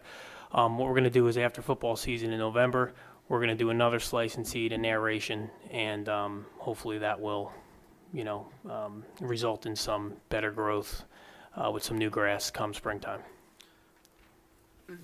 Just not necessarily about the grass, the water issue over on the sidelines, was that taken care of? I don't remember. Well, the water issue was significant after, when the bleachers were finished. Some of it was due to some breaks in the sprinkler lines. I think we had 3 breaks, so we had a lot of standing water. All right, so that wasn't all because of just water runoff then? 'Cause I thought want to originally say that it was. wasn't, no. Okay. I mean, I don't know that for a fact. I'm not, an engineer, obviously, but I would say the sprinkler, the breaks in the lines that were repaired contributed to it. However, we still do have a good amount of standing water on that sideline. The sideline is completely bare, and it's just, I can't get any grass to grow over there due to that standing water. So, And topsoil was added there, though. Yeah, we did add topsoil in the spring. That was part of the project to level it out to see if we can get some runoff, but it didn't work. okay, so now that football season's going to begin, we have the cheerleaders that are on the sideline, and we have the players. Is there something we can put down for the game so it's just not a muddy mess? And I mean, is there something we can do to make the situation a little better? Yeah, what we do before every game is we actually pump it out, and we'll squeegee it off, and then we have a tarp that we put down over it that goes over the sideline. is it a tarp or like a fabric? Like a, It's actually, I mean, it's like a tarp material. Yeah, Nothing goes through it. I mean, it's a solid. yeah, it's solid. I believe it's solid, Brian. I could be wrong. I mean, to me, it looked like a tarp. I pulled it up the other day. So yeah, I would say it's like a tarp. So does that stay down all the time, or you take it up after the game? No, we take it up after the game. So you're never going to get grass to grow there putting that down anyway. No, Yeah. So. no, it's the only way though to prevent the the mud and everything that's there while the game's on. So when the meeting was initially, FNF was anticipated to be next Monday, the athletic director, Mr. Radu, was scheduled to attend. It's one of the reasons why it was on the agenda, but he was unable to attend tonight, so I'll look to bring him back next month. But one of his concerns is, the condition of the field, and what a lot of school districts do, in his opinion, is if it's going to be a natural grass field, is to basically strip it from whatever existing vegetation is there, do a regrading, do an aerating, and then you would resod the field. And that's what he's looking to propose for this, for our stadium field. I mean, there's. Well, I mean, what the thing with resodding is that it kind of burns out. You have to dethatch it, and they always get filled with crabgrass. I mean, it comes down to a regular chemical application process, and if the pre-emergent was added, in the spring, if you didn't do so much seeding, we probably wouldn't be having this conversation now, because we wouldn't have had the crabgrass situation. Because, first of all, to tear all that up and resod that field, that's a lot of money. And looking at our schedule this year, we have 3 home football games, and then the Thanksgiving Day game. So I think Wall kind of got gypped on home games this year, but we have only 3 regular season home games and the Thanksgiving game. So before we run out and spend $1 million on sod, when there's certainly a lot of other things that we can spend money on, I think that plan needs to be reevaluated. Just one thing that I would mention is that, if we go out and sod things and we still have the water buildup on the sideline, that's not gonna fix anything. We're just gonna be in the same position, a year from now or 2 years from now. Well, I think the idea of it is, then you would regrade the field at that point in time. You'd put the crown back onto the field. And again, I'm mentioning this because, Mr. Radu asked that it be placed on the agenda, so I'm just, But there is a crown on the field. It's just yes. over probably a little bit more than you want it. And, So- well, and over time, just, the hardness of the field, there's 2 approaches to it. You can, we can continue to aerate it, we can overseed it and look to get the, the growth back for next year, seed and fertilize for the fall. Why don't we put a dry well in on that side so all the water runs into it? Like a French Well, drain or something like that. and that side maybe? has been intermittent because, it could be a significant rain event, and it's very dry the next day, because that's what was being reported last year. And then other rain events, it's not. So, you know what, we only have the 3 games, but we'll monitor it more. The repairs to the sprinkler system have been made. Again, we're not gonna repair this. The sideline was tough to maintain before any work was done on the field anyway, because you have 40, students, football players standing along the sideline. But I just wanted to convey Mr. Redu's sentiments with regard to, the football field, and we can possibly revisit it next month and bring Mr. Redu here. I would ask to do that. And the water from the bleachers is really not an issue? The water, because originally when we first put them in, that was the conversation back and forth, people, trying to point fingers at the other one. But again, it's been intermittent and not consistent. And I think, part of it was being blamed on the irrigation system, but that's since been addressed, yet it's not draining to the, to our satisfaction. We've tried to, fill it in a little bit to improve the drainage. But again, that would be part of our facility condition assessment that's currently underway. So it poured yesterday. Did you guys look at the field today at all and see like how that did it drain or it was wet? It was wet. Yeah. From today. Andy, put your mic on. Sorry about that. I have a picture here, and it is the standing water as was stated on the home team side. And as you mentioned, there is a facilities report being done about this. I think that it's incumbent upon the people that are monitoring this to make sure that we're safe for the games that we have, whatever number they are this year, and that the safeguards are in place so that when cheerleaders are being thrown into the air, that there's not a slippage in the mud. Even if it's dry, that would be a possibility and something that we don't want to have any thought to. And then I'd be very pleased to see that in the future we do have some assessment, as you said, and some more consistent approach to maintaining this field, because this is a source of pride for the school district and townspeople, and you have a beautiful bleacher set up there. This field should be reflective of that same setup. So we got a problem now, let's fix it, but going forward, being that we have a natural field and that's what we're staying with, let's make it look the best that it can and that it's safe.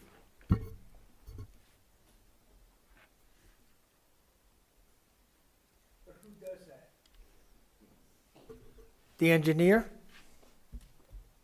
Who's going to decide what has to be done? Whether you're going to put sod? Hold on. Yeah. Let's be clear.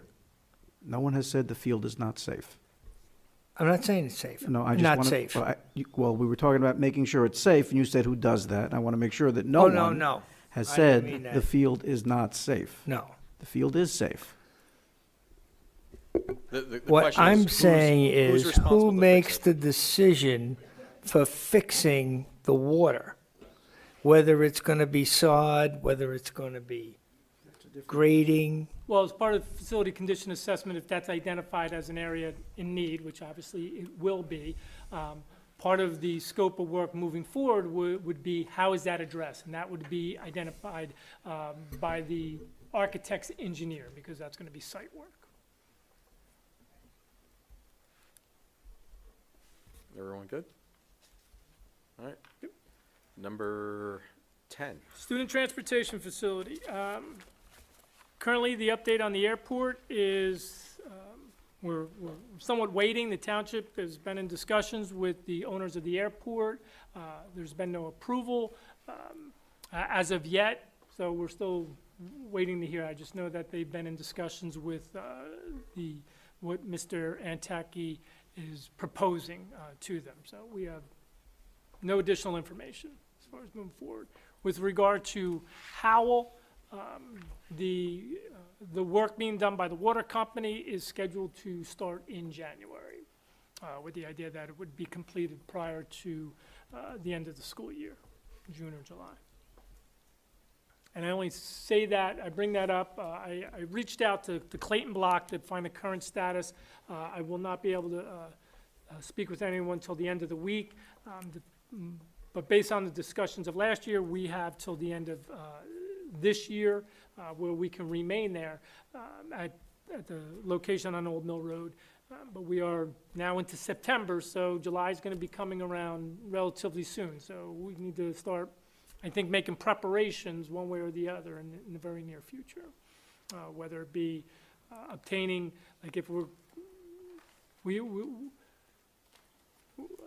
want the airport, it's a great solution for us. However, if we are going to end up utilizing the agreement with Howell, we need to bring on the architect or engineer to start making preparations for that so we can have them in place for next school year.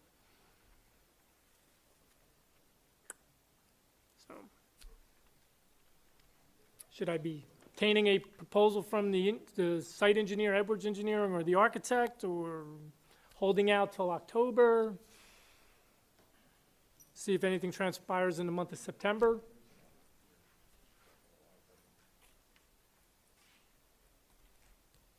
Well, I think we need to have better guidance from, and find out what happens with the town and the airport before we start doing anything, right? So, I mean, if that doesn't go through, then we need to proceed with Hal, correct? Okay, so, Maybe, I was just thinking that maybe us as a board, we can formulate some kind of resolution that we could give to the township, encouraging them to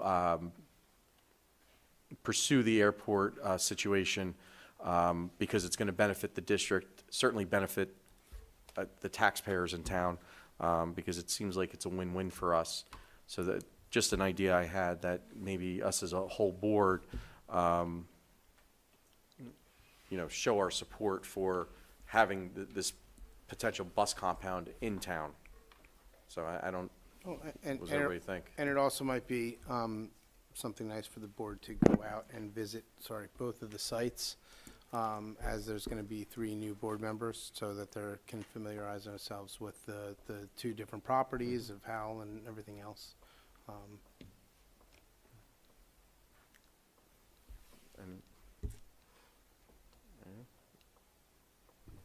Mr. Chair, are you asking for a resolution, Well, a motion yeah, to? well, just talk about it. I mean, because Yeah. we've been talking about this, and I understand it's in the township's hands right now, but, for us, there is a little bit of a sense of urgency, because we're gonna have to make a decision either way. I mean, because again, it comes down to, and several people here weren't on the board, but, my feeling all along is that I wanted us to maintain control of our bus drivers. I don't want us to outsource, because I've heard stories of bus drivers pulling over on the side of the road and just abandoning kids. Our bus drivers know the students. They know who's going to be at a bus stop to pick them up. So I think things like that are very important. We have good employees, and certainly we want to keep them. But with that, again, for 5 years, we've been searching around town for locations. At least 5 years, right? Maybe closer to 6 now, possibly. I feel a long time, and we've looked at well over a dozen different places. By just a little background, and nothing has worked out for us. That's why we came to the agreement with Howell, because that was the only thing that was on the table that absolutely worked for us. Nothing else worked. Building a $3.5 million parking lot over in Bailey's Corner Road certainly wasn't the direction that really made sense for us, because it was a country road, even though we owned the land. And then we used that money for better things like air conditioning to benefit the schools.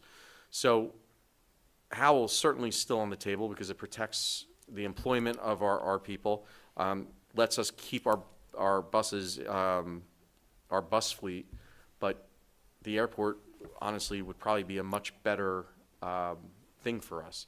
So I think maybe if the township doesn't realize how important it is to us, maybe we should maybe send a little note over telling them that.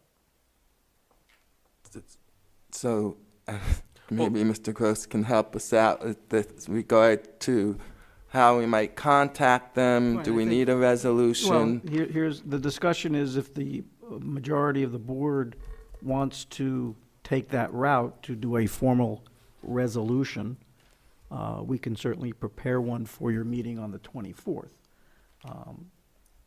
Certainly have it prepared for the meeting on, but if the board doesn't want to take that route to do a formal resolution, no sense in wasting time and effort on that.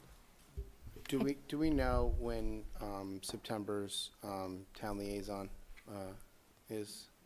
I think they had one in August. They had one. And Next one would be October with the October. board. October, so not until October. I'm definitely in favor of moving towards a resolution for the airport. And I personally don't have a problem with it. I think, formalizing our stance and what we believe, I think that's important. I mean, I like the airport. It keeps it in town, which, was a big concern for not only, the folks that are driving our buses and taking care of our kids, but also for community folks concerned with, gas usage coming from Howell to here, which, you know, there's pros and cons. Some routes were gonna be easier, some routes were gonna be a little bit longer, but, I think it definitely fits our needs, you know, as a school district, much better. So I would hope that, if there's a possible solution there, which is two parties that are sort of out of our control a little bit, to, you know, to shake hands and get a resolution, that would be great. And again, it's a win for the district, and we've made that clear. I mean, the township has a number of other things that they're considering in reviewing this, so, which I can't speak to, but, you know, it's a little bit more complicated No, for them. absolutely, but. For us, it's yes, we want to park our buses there. But, I mean, but again, we're the ones staring down a timeline, and, you know. Absolutely. So that's why I'm bringing it to the board. so- Mr. Chair, July's Yes. going to be here. Mr. Knight, do you believe that it would be undue pressure to have this resolution, or would it be helpful to have a resolution? What's your feel, what's the tone?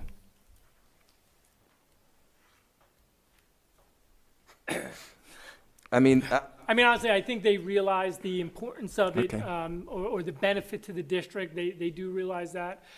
You know, I've had discussions with them, with the township administrator. It has been discussed by the board at our liaison, that, you know, yes, we're in favor of it. You know, How often do we have the liaison meeting?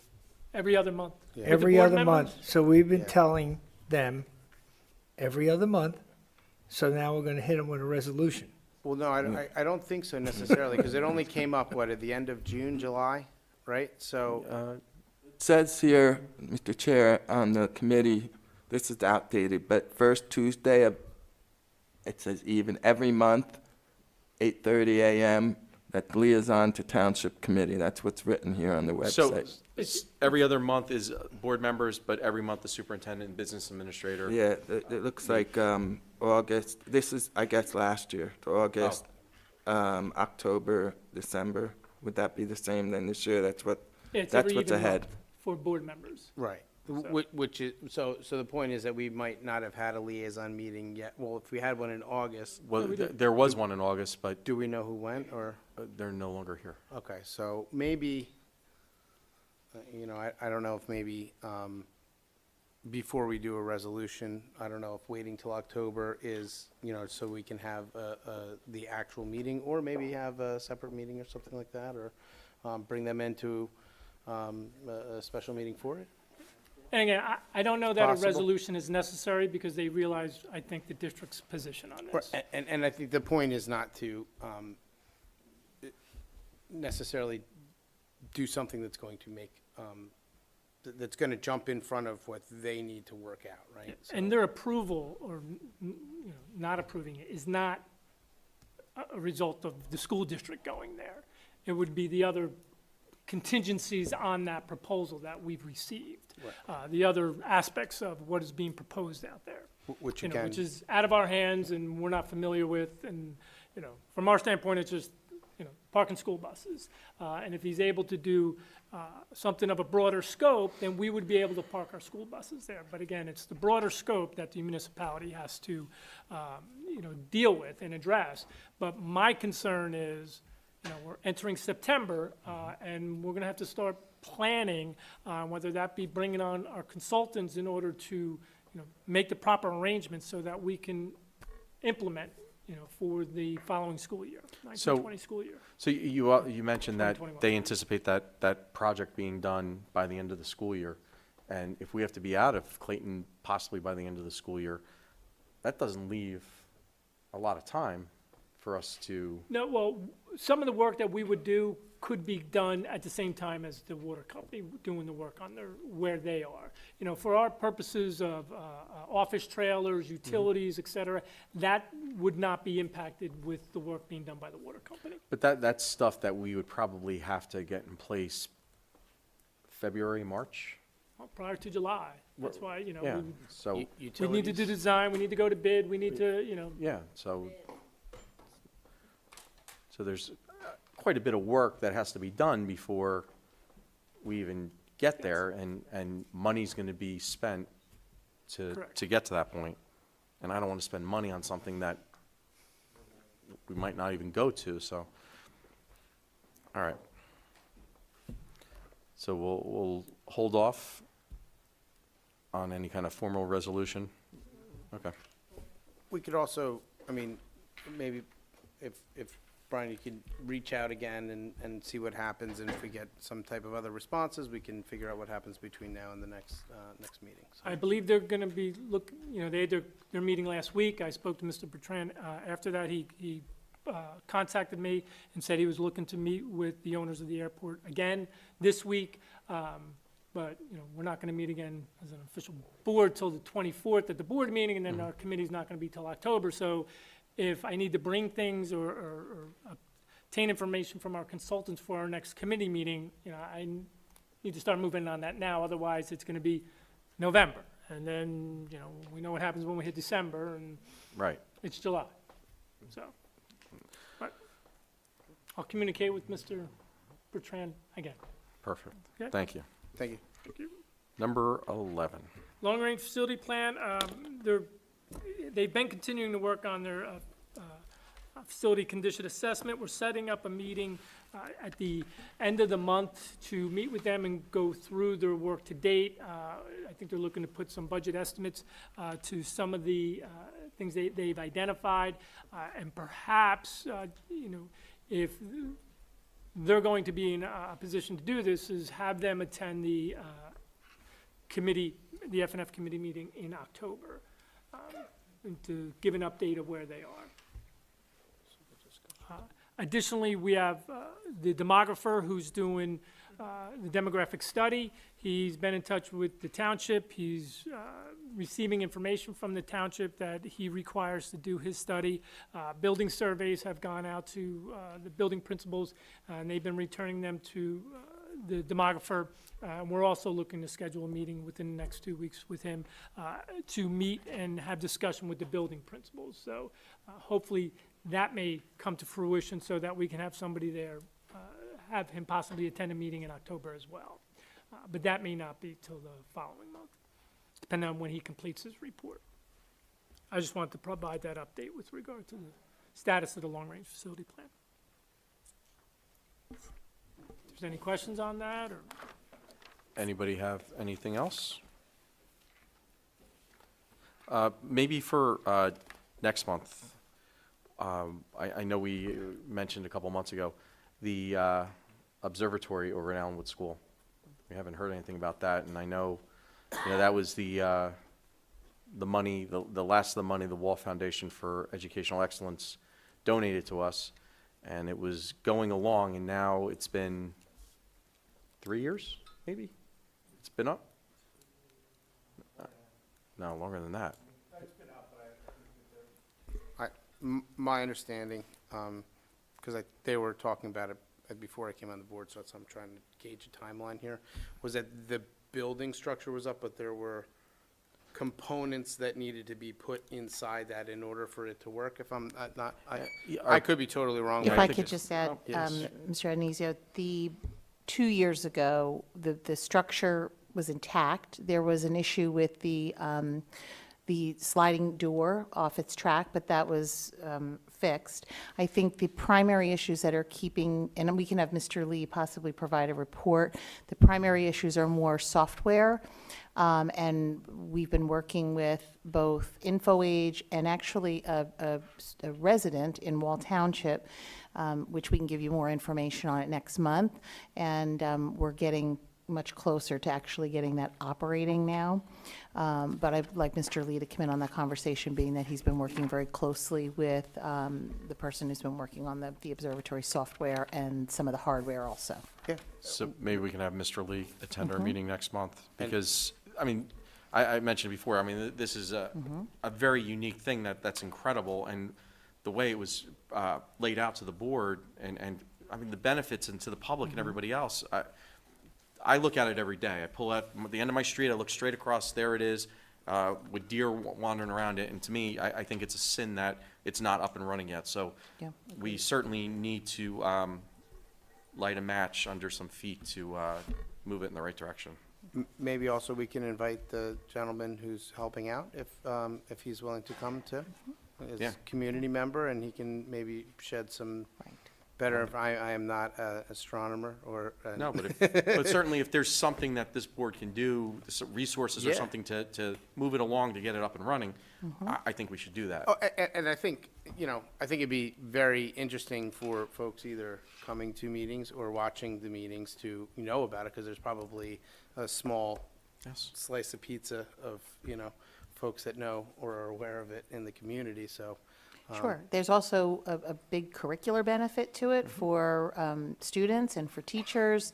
And without getting into a lot of detail that we all need to be brought up to speed, I think the primary holdup for why we're not there yet is because much of the passwords and some of the more confidential information in the setup of that system, both the software and what was connected through hardware, left with the person who was in the district at that time, and we were not able to obtain a lot of that information, which is why we reached out to InfoAge to see if we could sort of deconstruct it back to its beginning, and also working with the company. Just didn't prove as easy as that, so we really had to kind of start with back at ground one. I had a joke, but I'm not going to say it. Well, I personally want to see it going, because I read a story in the newspaper today about a retired captain, I think, at Fort Dix, reports he shot an alien, they shot an alien in 1978 at a fence there, so I want to look around for little green men, or orange or purple, whatever they might be. Well, isn't it also true that they found like the dark matter like at Marconi or something like that? That was also part. That's what I think. knows? I think I know that. It was in New Jersey. Anybody else on the board have anything? No? Okay. At this time, we will open up public comment.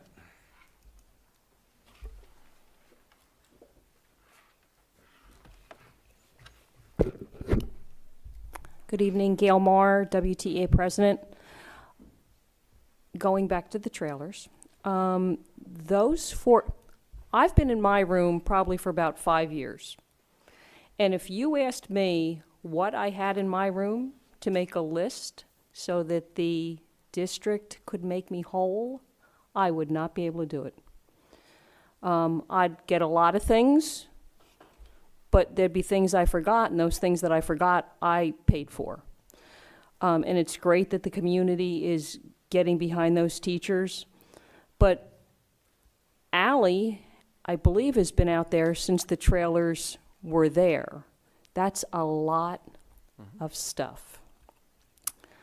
And I don't know how we're going to do it. I mean, my thought is somebody needs to go in and photograph the things they have in the trailer if they can't do it, so that they can put a price on what is theirs. If they're not allowed to go in at all, I would think somebody needs to do that for them. It's always going to be something that they feel they've forgotten, because you don't memorize everything in your room when you leave it in June. So I don't know what it is, but I think a plan has to be in place better than just saying, let's put a price tag on that. Thank you. Can we, I mean, this is certainly something that, is an important topic, but can we get a plan in place on how we're going to address this, whether we're taking pictures or we'll have a teacher there as people take everything out so they can see everything? But certainly, I mean, we're starting the school year, people have things that they want, things that they need, and this should be one of a very important priority. Let's put it that way. I was thinking maybe they could FaceTime with somebody who's in there. Certainly, we have enough technology, we Yeah. should be able to do something. You're meeting with the principal tomorrow, so we can review that process with them, get the input from the teachers themselves, and as well as the consultant on how best to retrieve it. Okay. I mean, that's a good point, like whether we take photos or FaceTime, or he says, hey, we can Let them bring in? them in. Okay, We'll rely on our consultant. okay. Which will be probably sometime next week when he's back. Okay. I was just thinking if you FaceTime the teacher, then that she could say, oh, go in here, go in there. If we just get a bunch of photos, it might not tell the No, whole picture, absolutely, so but that you know way- what? I think a good point would be to wait until next week when he's back, because he might say it is safe enough for someone to go in there, or there might be no issue. And that would certainly alleviate the guessing game. Mr. Romano, do you know when partner engineering will return? Okay. Because if it was tomorrow, then I'd say possibly this week, but I don't exactly know when he's. Well, this week might be hard, start of school. Yeah. So, okay, yes, Good evening. good evening. Christine Opegard, Central School, and I'm the chairperson of the Health and Safety Committee. Just as an update, we have a meeting scheduled for the 17th. We're in the process of getting representatives from every building in the district, not just every school. Our head reps will be handing out a questionnaire to all employees within the next week after their head rep meeting. I don't remember who, I think it might have been you, Mr. Krupa, said, you know, we need to hear back from the teachers as to where the problems are and what they have seen. This is going to be the first step, is for us to then bring that information when we sit down with your committee and say, these are the problems we found in this building, these are the problems we've identified in this building. And then, as we said last week, we can then prioritize, because it's not going to be fixed overnight, and we're aware of that. But there are problems that are worse than others, and we need to put those on a priority. A couple things. So it took me a minute to get school dude. I couldn't understand what you guys were saying, so I didn't know that. Just as an idea, can we direct the custodial supervisors to email the teacher or just forward when they get a response on a work order? If you're not going to give all of us, and I can understand that can be overwhelming.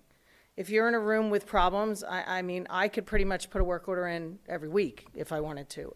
But that could be overwhelming. And some teachers won't do it. So, you know, I can see pros and cons to both of those.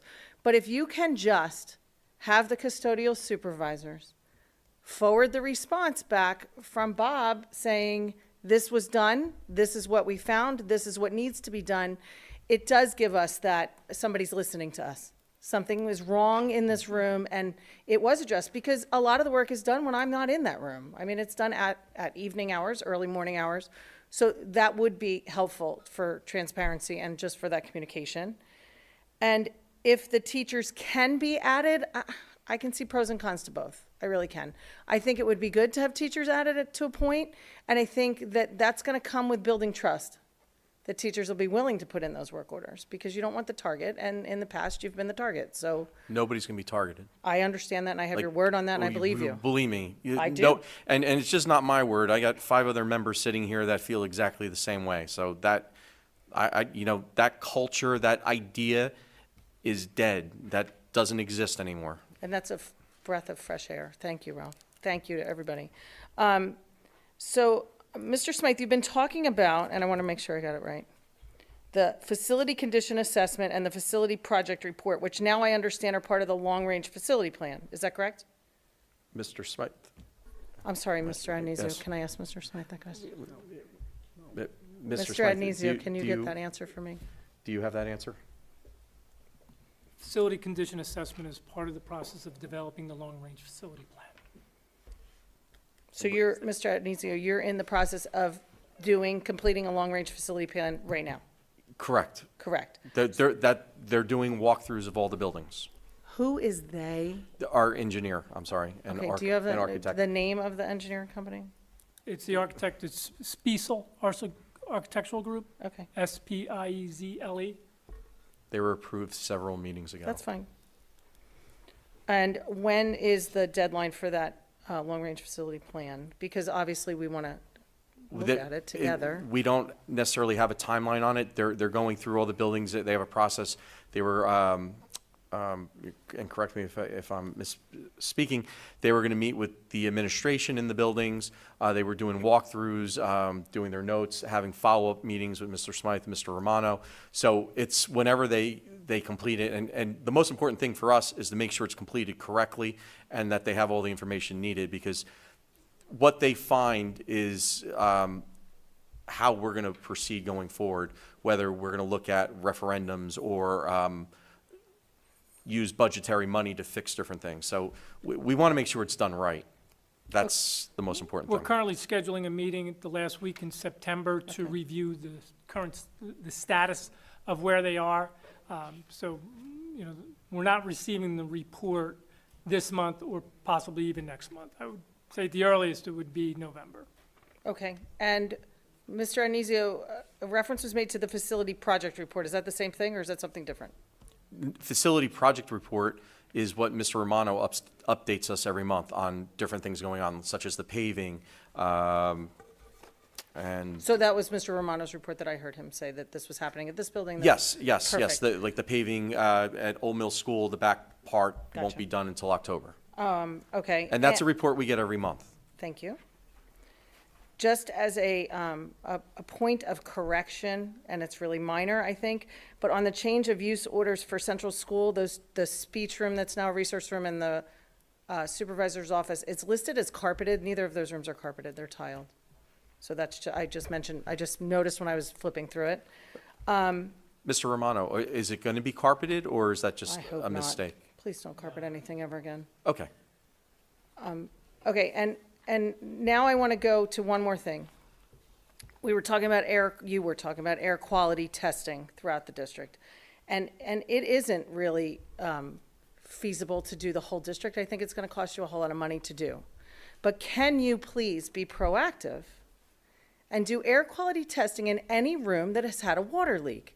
Whether it be from a roof, whether it be from condensation, whether it be from some mystery. If there was mold present under any circumstance, on a bulletin board, on a chair, on a brick wall, can we test that in the condition that it's in, not after opening windows, and be proactive in that?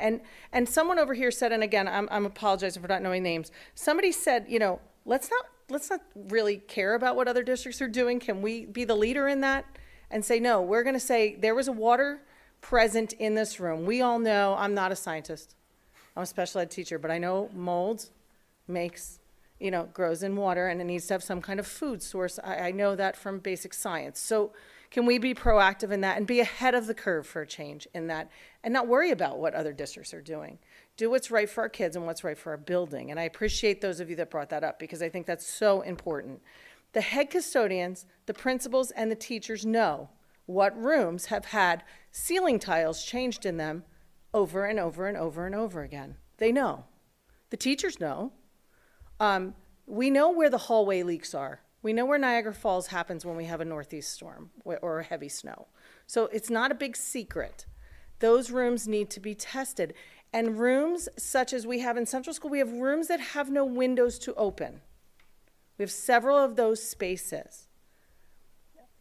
I know there's air conditioning units that sometimes are working in those spaces, but that's not good. They should be priority to be tested. And rooms that have had ongoing leakage should be priority in every single building, not just Central School. And again, I applaud you for being proactive.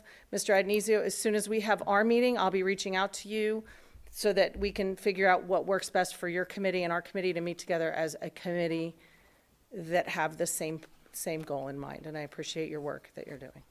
Thank you.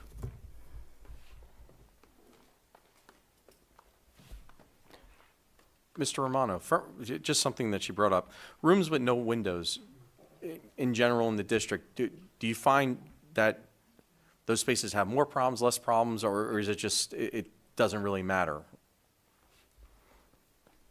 Yeah, I mean, I wouldn't say, I could say with accuracy that, Right. you know, a room with no windows have more or less problems. Yeah, I wouldn't know. Okay. Thank you. Hi, Betsy Cross, I live in Wall. Just wanted to ask one question about the Howell contract for busing. Are we able to get out of that contract, or are they going to require the two-year cancellation provision? We haven't discussed that yet. We haven't discussed that because we're still in a state of limbo. We don't know if we can go to the airport or if that'll be off the table, and we have to have a backup plan. All right, I think you definitely need to discuss it. We don't want to be parking at the airport and paying 2 years for a contract in Howell. So please put that on your to-do list, because we can't afford a 2-year, to pay off a 2-year contract. All right, I want to get over to the Central School trailers. I emailed today because none of the documents were up online for the agenda. Can the board let me know when they received this timeline from Mr. Smythe? Did you get it when you walked in the door tonight, or did you get it before? About 5 o'clock. I 5 got an email. o'clock. All right, if you got it at 5 o'clock, you should have put it up online at 5 o'clock, because I shouldn't have to walk in here and now have a copy of the timeline. The timeline doesn't make a whole lot of sense. So, Mr. Smythe, I'm hoping you can answer some questions, because your name is on this. It says, I guess you created it September of 2019. Just wondering when you started working on it. I did ask for the timeline about 2 weeks ago. Could you go over, you mentioned that the trailers cost $339,000. Could you go over how much it actually cost in total with electric, plumbing, things like that? Because you budgeted $625,000, and you're only showing the $339,000. Do you recall how much you spent on those trailers? Not the total cost, no. I took the information from, I believe, bids that were received at the time from 2007. There was a bid summary by the architect, and the item was $339,000. I anticipated that to be inclusive of all the work being done to install the trailers, so. Well, I did go over to the township today and get the files. It looks like when the person that you got the trailers from, their name was Mobile Lease Modular, he wrote down that the trailers cost $65,000. So I'm wondering, why would you say the bids were $339,000? You also show, I have a copy of it, that new trailers were $397,000. So, Mr. Adonisio, I'm going to request that you go back and do some type of investigation, because it seems like the money is not matching up. And I also cannot find the payment, and I have a disk that has all the transactions on it, and I cannot find this transaction. So I'm extremely concerned. And what is that document you have? I have the minutes from May 17, 2007, the special meeting, and... Of the Board of Education? Yeah, Mr. Smythe signed it. And what was the thing you got from the township? I went over and got the building use file and the permit file, so I have those documents. So what was submitted said the trailers cost $65,000, and that sounds more in line with what they should cost. I mean, there's no way those trailers cost $339,000 for used 1999 trailers, so something's not right, and I can't find the transaction. So I'd like Mr. Smythe to find that transaction. What I can't understand is, in his timeline, I'm not sure why the board doesn't have questions on this timeline, because it really doesn't make a lot of sense. How did Rico Proposal give you a proposal on June 7th? When did you actually ask for bids?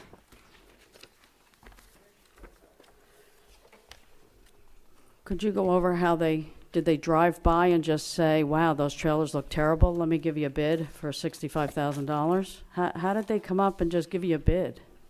I mean, not a bid, they gave you a quote, and it should have been a bid, not a quote.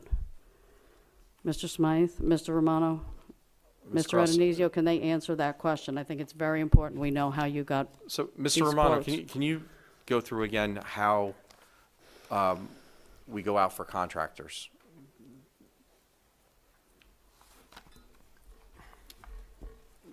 Well, obviously, if it's $6,000 or over our quote threshold, I get multiple quotes. In this situation, it was for budgetary purposes. So you have a contractor go out, look at it. Did they tell go me how look much at it it? is. Did this contractor go on June Ms. Cross, 7th? let him I know, finish. but did the contractor Well, go well, out and he- look He's at it? explaining it. We'll get to that. I know, let's be very specific. I don't want to talk about vague things. I want to Well, talk about the he's answering- central no, school He's answering your trailers. question, how we get a contractor to go out there and what the process is. I want to know about the specific contractor for the central school trailers. I don't want anything generic. I want to know did this contractor go visit the trailers on June 7th, Rich Coco, and who did he go with? Mr. Romano, do you know that answer? Yeah, Rich Coco went and visited the trailers. He went by himself, and he did an assessment of them, and then gave me a quote and told me the work that he felt needed to be done. And why did he go by himself? Did he log in and say he was at Central School and sign the log? Or did he just walk around the back of the building? No, he checked in, or either checked in, or I called the custodial supervisor to let the building know that he was going to be there. I don't recall it. Yeah, that's going back a little while ago. Mr. Romano, did he go inside the trailers and look too? Or was it just an outside? He just did an outside assessment, Okay. yes. He didn't go in, though. So, but what I don't understand is, how did he just show up at the Central School trailers? Like, He we were drove his supposed, car, and he parked in the parking lot, He was asked to. Well, he was asked to and go. was asked by me to go. but why didn't you use, you said you were going through a co-op vendor, why didn't you go through the co-op vendor and they would have gotten the bids? At that time, I did not know what vendor I was using, so I did not go through a co-op vendor. Yeah, but you told it in your F&F minutes, you said you're going through a co-op vendor. I called the co-op vendor and he said you did not go through the co-op vendor. Well, the So- co-op vendor's listed at a later F&F meeting. That was the vendor. the That co-op was Risk vendor's- Construction. Mr. Romano, so when we first started talking about these, to get a feel, was this contractor reached out to get a feel for what kind of pricing we would be looking at? Or was this more of like, if it was the right price, this would have been somebody we possibly would have went with? Or was it This more just a was- fishing expedition? Yeah, well, this was the contractor that did the West Belmar front porch renovation. Okay. So I had history with him. He did a And- great job, West Belmar. Yep. Asked him to, told him we had a potential project, not sure what needed to be done. If he could take a ride over to Central School, take a look at it for me, and give me his feedback. And he did that in the form of a quote. But Okay. that's what we're not supposed to be doing. We're supposed to go out for formal No, bids. Ms. Cross, that's not true. Yeah, Wait. if it's over 40,000, you're supposed to go out for a formal bid But we through didn't. your co-op vendor. But hold on, we didn't Wait, know wait, how wait. much. We didn't know how much it was going to be. That's the point of this. Well, that's why you go through the co-op vendor, because all those people have But already been we don't have to checked go, out. We don't have to go through the co-op vendor. So why did he say he went through the co-op vendor when he didn't? But we did later on. That's the contractor that was didn't. initially hired. You Cor- didn't Mr. go through the Romano, co-op vendor the- at all. Mr. Romano, the contractor that was hired, that was there and then no longer there, that was a co-op vendor?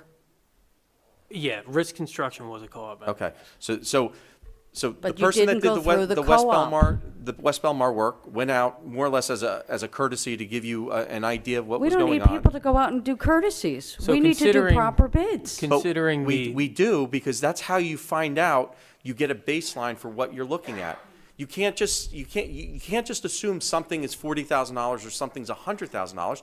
You need to start someplace. So you have someone go out And you and look go at out for a formal bid, and you open them up in public so people No. see them. You don't So say, what I'll "Hi, this is say a friend of is mine. I know you did West Belmar. Can you Considering the come in?" price, considering that $60,000 number, it was determined, 65. obviously that's above our bid thresholds, that we would need to look at the co-op to get this job completed. And Correct. that's what So, we did. so what was discussed leading up to this point for the trailers was that there was rot in the T111.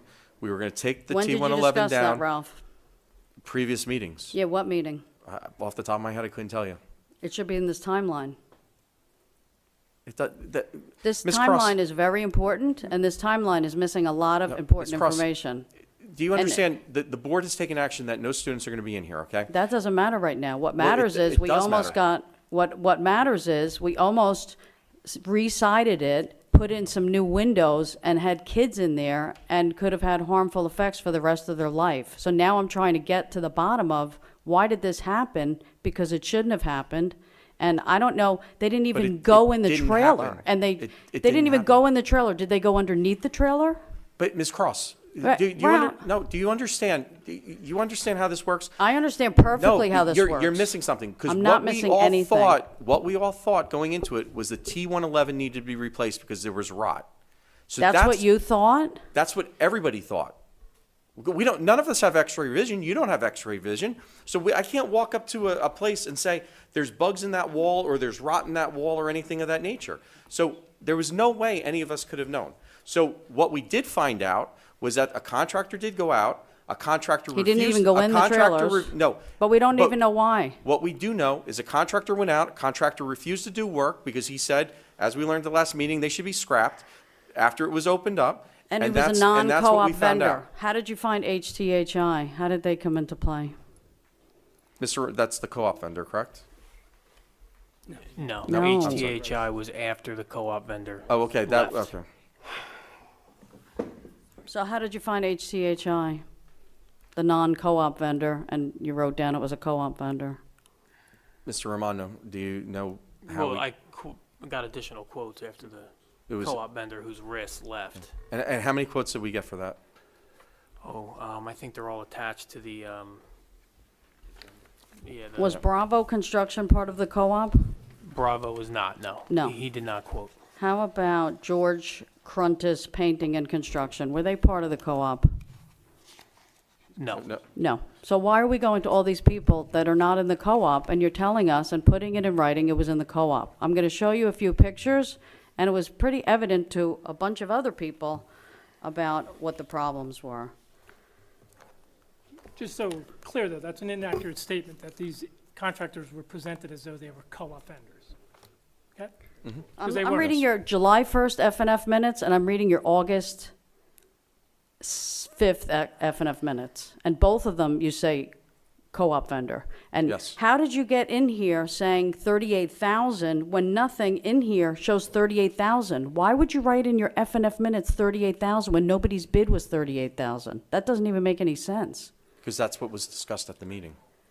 What? Do You're you just understand the way- gonna spend what you want to spend and not do and fix what you should have properly fixed? Well, again, and I'm going to go back. None of us have x-ray vision. So when we're sitting in a meeting, I don't know what's behind a wall. I'm only writing down and taking notes on what is discussed. And at that point, to my knowledge, Mr. Romano didn't open up any walls, didn't know what was inside. Well, that's why we hire the professionals. Here's a couple. and that's what we here's a tried to couple do, but that's what pictures. you're I'll show you questioning. the pictures. This shows that there was water running underneath. I don't know if it was sewage. Can't see that. I don't- Here is The light is not. picture. Hopefully they can see it on there. Here's a picture. So maybe you can describe what that is. This is a picture underneath the building. Looks like a sewer line. But I don't understand what that, That's why we hire professionals. That's what they're supposed to be doing. when was that picture taken? It was taken underneath the building. When? I don't have the date. Who took it? Who cares who took it? Somebody took it underneath the building. It says the sanitary pipe, is that standing water or is the pipe leaking raw sewage under the trailer? Or was it after a rainstorm? One picture.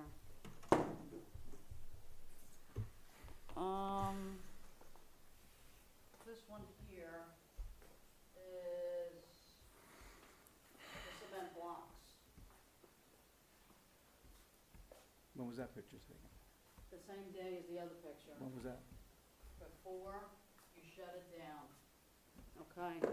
There's no mortar between the blocks, and what are these blocks resting on? Should be poured concrete footing below the frost line. Random shapes on all blocks, hard to tell if they're placed right side up, giving structural support. And we were told at the last meeting that they are on poured concrete footings. I mean, they're not even, some of them aren't even touching. Here is the pesticide application. Where was this placed? On the entrances. On the entrances? Yeah. There's actually even a bug on the picture of your own pesticide application. Pesticide application, it says trailers, exterior and exterior. Can you use the microphone? Infestation. So, It says ant infestation, trailers, exterior and interior. I'm glad you have that. It shows I was actually complying with the IPM law, so. I know. The problem is, Ms. Dyer didn't tell the parents in her letter about what was being done. Here's another picture. all right, Ms. Cross, we're aware of the condition of the trailers. That's why all work is stopped. I'm not finished. Well, Here's another picture that a concerned parent took in the district, okay? I've This probably looks seen like- every picture that concerned parents have taken. All right, do you know and what this is then? It looks like a black blob from here, to be honest. Can't tell. It looks like rodents have eaten and taken the insulation away. That's what that looks like. Can't see it.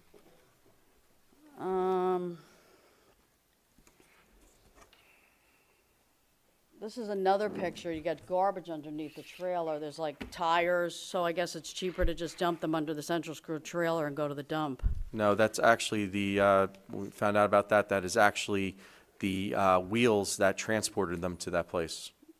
So they've been there for 12 years. You had the tire under there. There's some problems that might look like with the wiring. If this is the electrical conduit and wire job, you should look into it with the town code officer.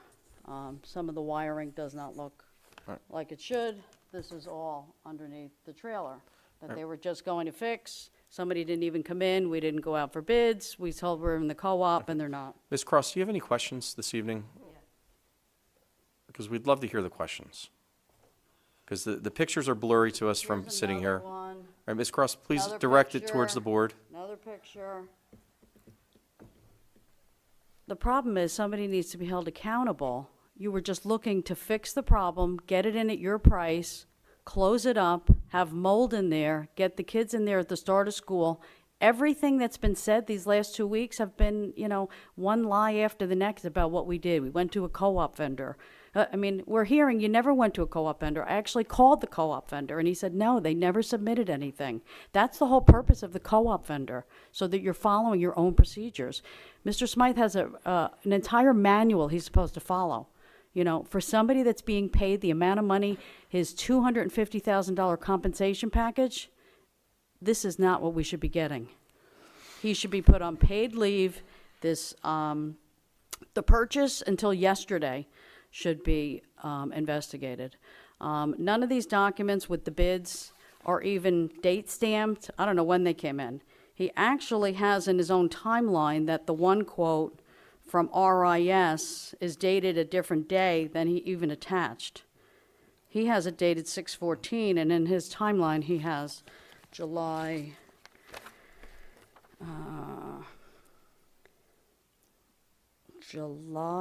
18th. So he's got his own timeline wrong.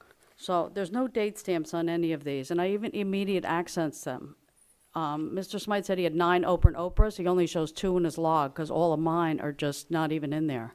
So everything I've asked for, he has not given back. Who else knew the HTHI construction?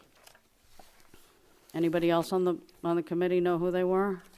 Or does Mr. Romano just go out to who he feels like getting quotes from? It's his job to go out and get quotes. No, it's not. His job is to get bids. Anything over 40,000, he's supposed to go out for a public bid. The quote was under 40,000. It was 65. Your first bid came in at $65,000, Ralph. You need to read your own material. 65,000.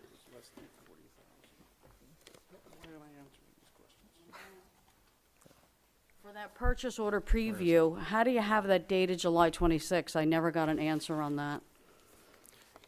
Ms. Cross, August 6, 2019, obtained quote from HTHI in the amount of $33,550. I know, but you're. Okay. So When you said did it you was. find out? No, your first bid No. came out at $65,000. Look at your timeline. Right. I see that on June 7th. Right. So okay? what? You weren't going to fix it right? You just wanted to spend 38? Well, then June 14th, there was one for $21,840. And then our meeting, it was 38,000. Right, but you need to put in here how these people came to be giving these bids. You should be saying, we did well- not go out for a proper bid. They were not co-op vendors. This was They're- not they're not handled bids. properly. I know they're not bids. They're supposed to be bids, Ralph. That is the point. Can you go over in the August 18th Friday agenda, Mr. Smythe attached the renewal application for the temporary trailers. And we did away with that at the board meeting. We did not pursue that. And what he put in the application. Doesn't matter. No, it does matter. No, it doesn't matter, Ms. Cross. It because does matter, no Ralph. students are going in there. Ralph, when we it found out does about the matter, when we found out because about the this problem, person is in we charge took of action on the $77 problem. million in children in schools, and he put $70 down million. $77 million is our budget, Ralph. Can you tell me, does Mr. Richens come and visit the property every year? That was discussed last meeting, and the answer was no. Some years they come out and do inspections. Some years they don't. Okay, well, they're supposed to come out every year, and I'm going to give you a copy of the application that he was supposed to sign. Mr. Smythe.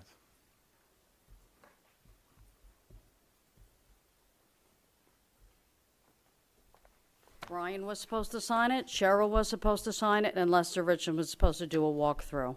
If they had done that, you wouldn't have people in those trailers. But since you didn't do it, that's why we got this far. The trailers were only supposed to be used for 2 years and then 3 years for renewal. So as of July 2013, you weren't supposed to be using the trailers anymore. You had to go through a whole process, which you never did. No, we do.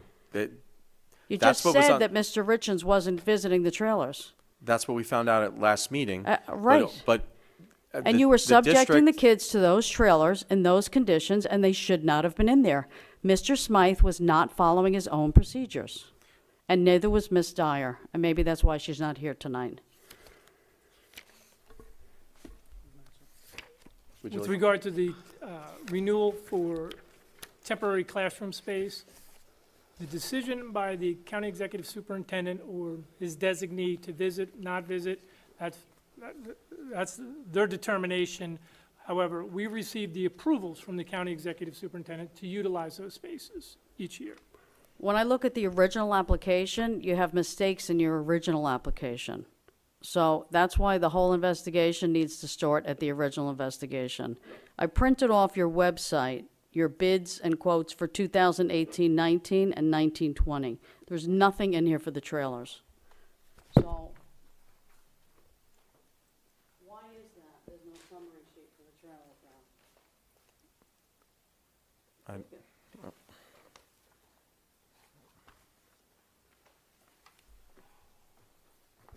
That's called a bid quote summary sheet. So we would never know what the bids and quotes were. That's why I always ask, when you have these finance and facilities meetings, you're supposed to attach what you're looking at. So I don't know why, it's very suspicious that you don't have them for this. And when you look at all the problems, how do we trust you handling anything here? I mean, nothing has come back from Mr. Smythe that I've asked for the last 2 weeks. So I don't know when these items were created. I have no idea, because there's no date there's no date stamps, there's no time stamps, there's no fax sheets, nothing. RIS and HTHI are not listed on the state contract vendor list. So we go through this every year, and you list your approved state vendors. You just don't get to pick and choose who you want to go to, because you're a public agency. You have to pick people through your co-op or on your state-approved vendor list. That's not happening. This is what Mr. Smythe posted on his agenda with the renewal application. He said he was doing exterior renovations, siding, and windows. When he knew he wasn't doing that, when he knew that there was so much more damage and he was hiding it on the renewal application. Then on Tuesday, after the Board of Health comes in, he changes it, but I saved it online. Somebody needs to be held accountable for all the shenanigans that are going on with these central school trailers, because it's pretty much everything else that's, how do we trust you with other issues? So then he changes it on the Tuesday, and he calls it exterior renovations, siding and windows. So after 4 o'clock, he then changes it, and he does his transfer for $30,000. And now he calls it framing, repairs, and siding. So that's all hidden from the board, it's hidden from the public. So, Mr. Smythe, who changed this? Yeah, ask him who changed that? Who changed Mr. Smythe, do you know what this renewal application is? And It's a renewal application that was on the agenda for the board meeting because after work by the contractor started on Friday, we scheduled the engineer and architect to come out on Monday based on their observations and the scope of work that they were preparing for us. We revised the application to not only be siding, was to be siding and include structural repairs. So nothing was being hidden. It was when the information was available, when the engineer was, When did you know there was structural damage, Mr. Smythe? The exact date and time? This has been asked about 5 times now. The exact date and time you knew there was structural damage? Mr. Romano, do you know that answer? Can you ask me that question again? When was the again, with exact regard to date the and time? clarification, the I don't want engineer and clarification, I just want the architect date and were brought time. in to make that determination, not us. Right, so what date was that? Do we, We contacted them on Friday when they Okay. when HTHI started the work, expanding, removing of the exterior siding. So what was the date and time you knew there was structural damage? When the structural engineer said there was on And when Uh, was that? It was It's on not that, in your it was on that timeline. Monday. It's not in your timeline. What was the exact date and Ms. Cross, time? the timeline, August 19th, architect engineer on site to view framing after siding is removed by contractor to prepare details to make repairs. So, but you didn't write in there, that was the first time you were advised of the structural damage? Wasn't the RIS, didn't they tell you that they weren't gonna fix it because they should have been scrapped? How come that's not in your timeline, Mr. Smythe? Ms. Cross, please direct towards the chair. Mr. Adonisio, why is that not in Mr. Smythe's timeline? All Because these issues? Because I guess he didn't put everything that you want in there. The board fully understands the situation, fully understands I it. don't think you do. Well, we do. I'm sorry to disagree with you, but we do. That's why there's never going to be students in those trailers, and we're going to decide what we're going to do with them once we get the information that we're looking for. Can you go over, Mr. Romano, on August 5th, what you told the board about the trailers? Ms. Cross, direct questions to the chair. Oh, Mr. and- Adonisio, can you let me know I'd like Mr. Romano to tell us what he told the board about why we were changing vendors. Changing what vendors? You had RIS, they walked off the job. Ms. Cross, this was No, already I discussed want at Mr. last Romano. meeting. No, it wasn't. It was on the news. No, I want Mr. Romano to answer what he told the F&F committee that night on August 5th. I don't even understand your question. I think Our he- meeting I at think he August does. 5th, it was that work was going to be done by a co-op vendor and be completed before the start of school. That's what's in the minutes, and that's what was said. I'd like Mr. Romano to answer the question. What did he tell the board? Did he tell the board that the first vendor It had wasn't the walked board, off? it was the committee. I If we're know. talking Did about he the tell the F&F committee, committee? that's what it was. I know. Why can't Mr. Romano answer what he told the committee? Because it's not a cross-examination. You asked a question, you have the answer. You You have the didn't- answer no, in no, writing. he didn't answer You it. have the answer in writing. You've brought up I that don't have the one answer in sentence writing. more times than I can count. And I've told you, that's all that So was discussed. why didn't we have a change order? Like a change order like for the air conditioning? So if you switched vendors, why didn't you do a change order? Why did you lie and say on August 5th it was Well, going to first be a of all- co-op vendor? first of all- and then on August 6th First of all, you got we a did not non-co-op lie. vendor. We, the members here, did not lie. Who lied then? Possibly nobody. Look at your own minutes, Ralph. You typed them up. I did type them up. Right. And that was the information that was provided at the time. You don't think that's a problem? Dude, Ms. I want to hear exactly Ms. what Mr. Cross. Romano told the F&F committee on August 5th. I told you what he told you. No, So that- no. I don't want yes. you to tell me. I want him to tell me what he told. It's not. What are you pick and hiding, choose what you Ralph? want. Why can't he say Ms. Cross, it? first of all, I am not hiding anything. All right, so okay, then and let that's him the answer. second meeting in a row you've made a comment So like that. let him answer so the question. I will not be accused of hiding anything because I'm a volunteer along with everybody else here, and we have nothing to hide. All right. The whole purpose of this now is to be as transparent as possible on every matter affecting the school district. That's why you've had more time speaking here in one evening than you have between the Township of Wall and the Board of Education and probably all your years coming. So a little And- respect and not accusing people of things that are simply not true would be appreciated. Can you answer, do you have the tapes that I requested last Wednesday to show when vendors, staff went in and out of the buildings. I did send in an Oprah for that. And I responded to you about that. No, and you Well, asked no, I Mr. Smythe, responded and to he Mr. didn't Smythe, reply. and you said you were not requesting the tapes. You just I wanted said, to I make want sure to they be were sure the not district destroyed. has them. Does the district have the tapes 30 days back from last Wednesday? That's the question. I don't think they're tapes. It's digital, correct, Mr. Smythe? It would be digital. I don't know the extent that the storage capacity is for the cameras, but that information was provided to Mr. Lee as far as making a copy of whatever data was recovered. Okay, so- I don't know if it's 30 days, 40 days. Okay, so even though it wasn't a formal Oprah request, you took the steps to make sure that that footage was saved? Yeah. Thank you. All right, but he didn't reply, so it'd be hard to tell. But replied now, so we have the answer. Mr. Smythe told the Asbury Park Press he had bills totaling $33,000. When I went in to get them, he didn't have them, and I still haven't gotten them. Can you go over what bills you have spent $33,000 on for the trailers? I didn't see anything in the press. I've never spoken to the Asbury Park Press. Yeah, I was Oh, gonna say, I that was didn't in see the that. article. So you should have wrote that back. That was in the article. To clarify, you requested the bills totaling $33,000. I provided you the invoices I had to date. I told you it was all the invoices I had. You refused to take it. No, I refused to take it because you didn't have a cover sheet on it saying you were answering any type of question whatsoever. That's not how it works. There's an Oprah, that's why you have the Oprah log. All right, So Ms. you Cross? send it back via email. Ms. Cross, do you have any other questions that we can answer this evening?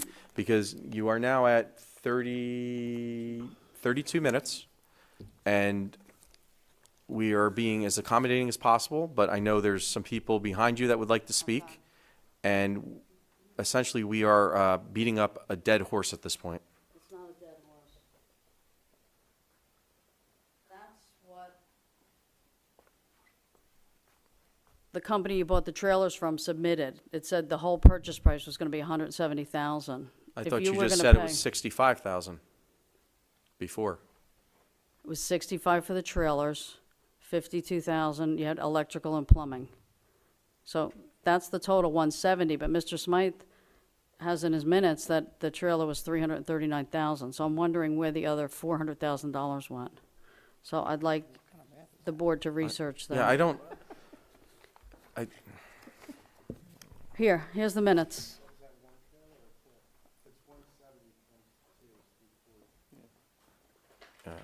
doesn't, But you budgeted 625,000. Why did you budget 625,000? I see you paid a consultant $40,000, it says. I'll give you a copy of that. That's an awful lot to consult to buy 2 trailers. well, That's why the whole purchase should be investigated. yeah, Ms. Cross, I mean, you're talking about stuff from 2007. Yep, None of us were here. it doesn't Cer- matter. No, it does matter. So there's no way we can give you the answers you're looking for by handing us papers, one with 170,000, then board minutes with You'll get it 397,000. in an email. It says professional services, temporary classroom units at Central School, $40,000. Who are we paying $40,000 to for professional services? The architect to buy 2 trailers, 40 grand? The Don't money know. was like Monopoly back then. It was Mr. Habel and Mr. Smythe.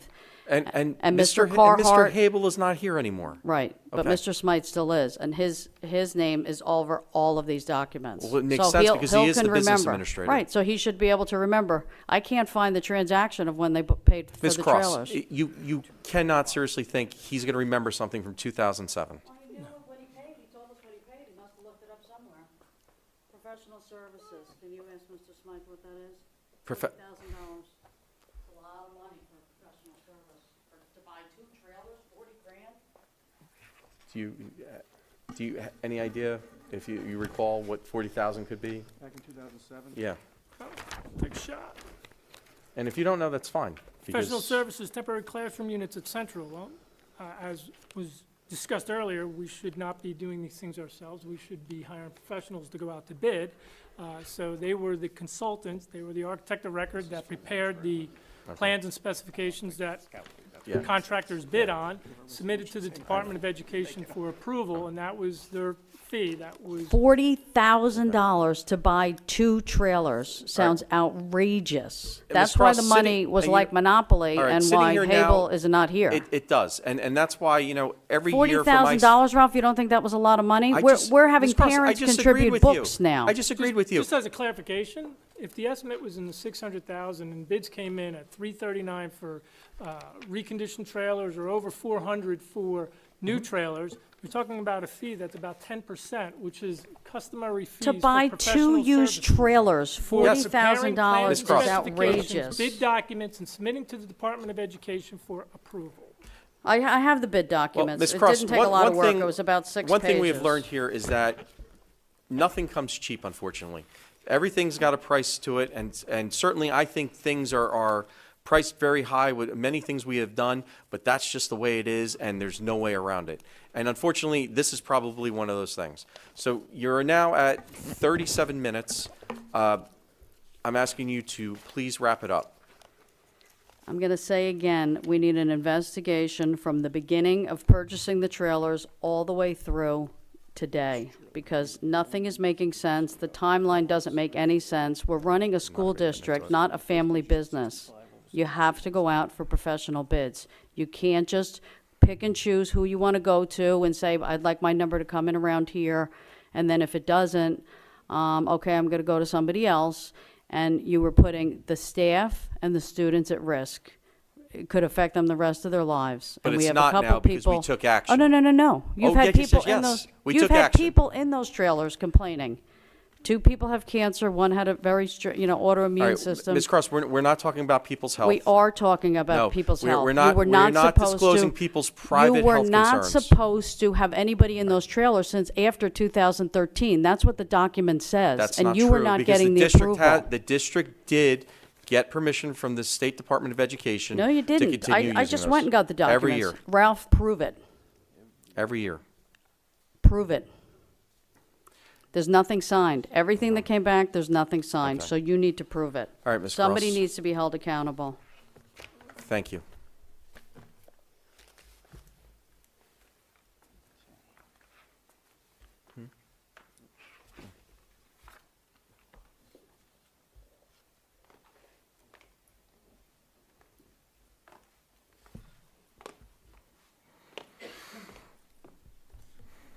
Kathleen Duran, Wall Township. That is a tough act to follow.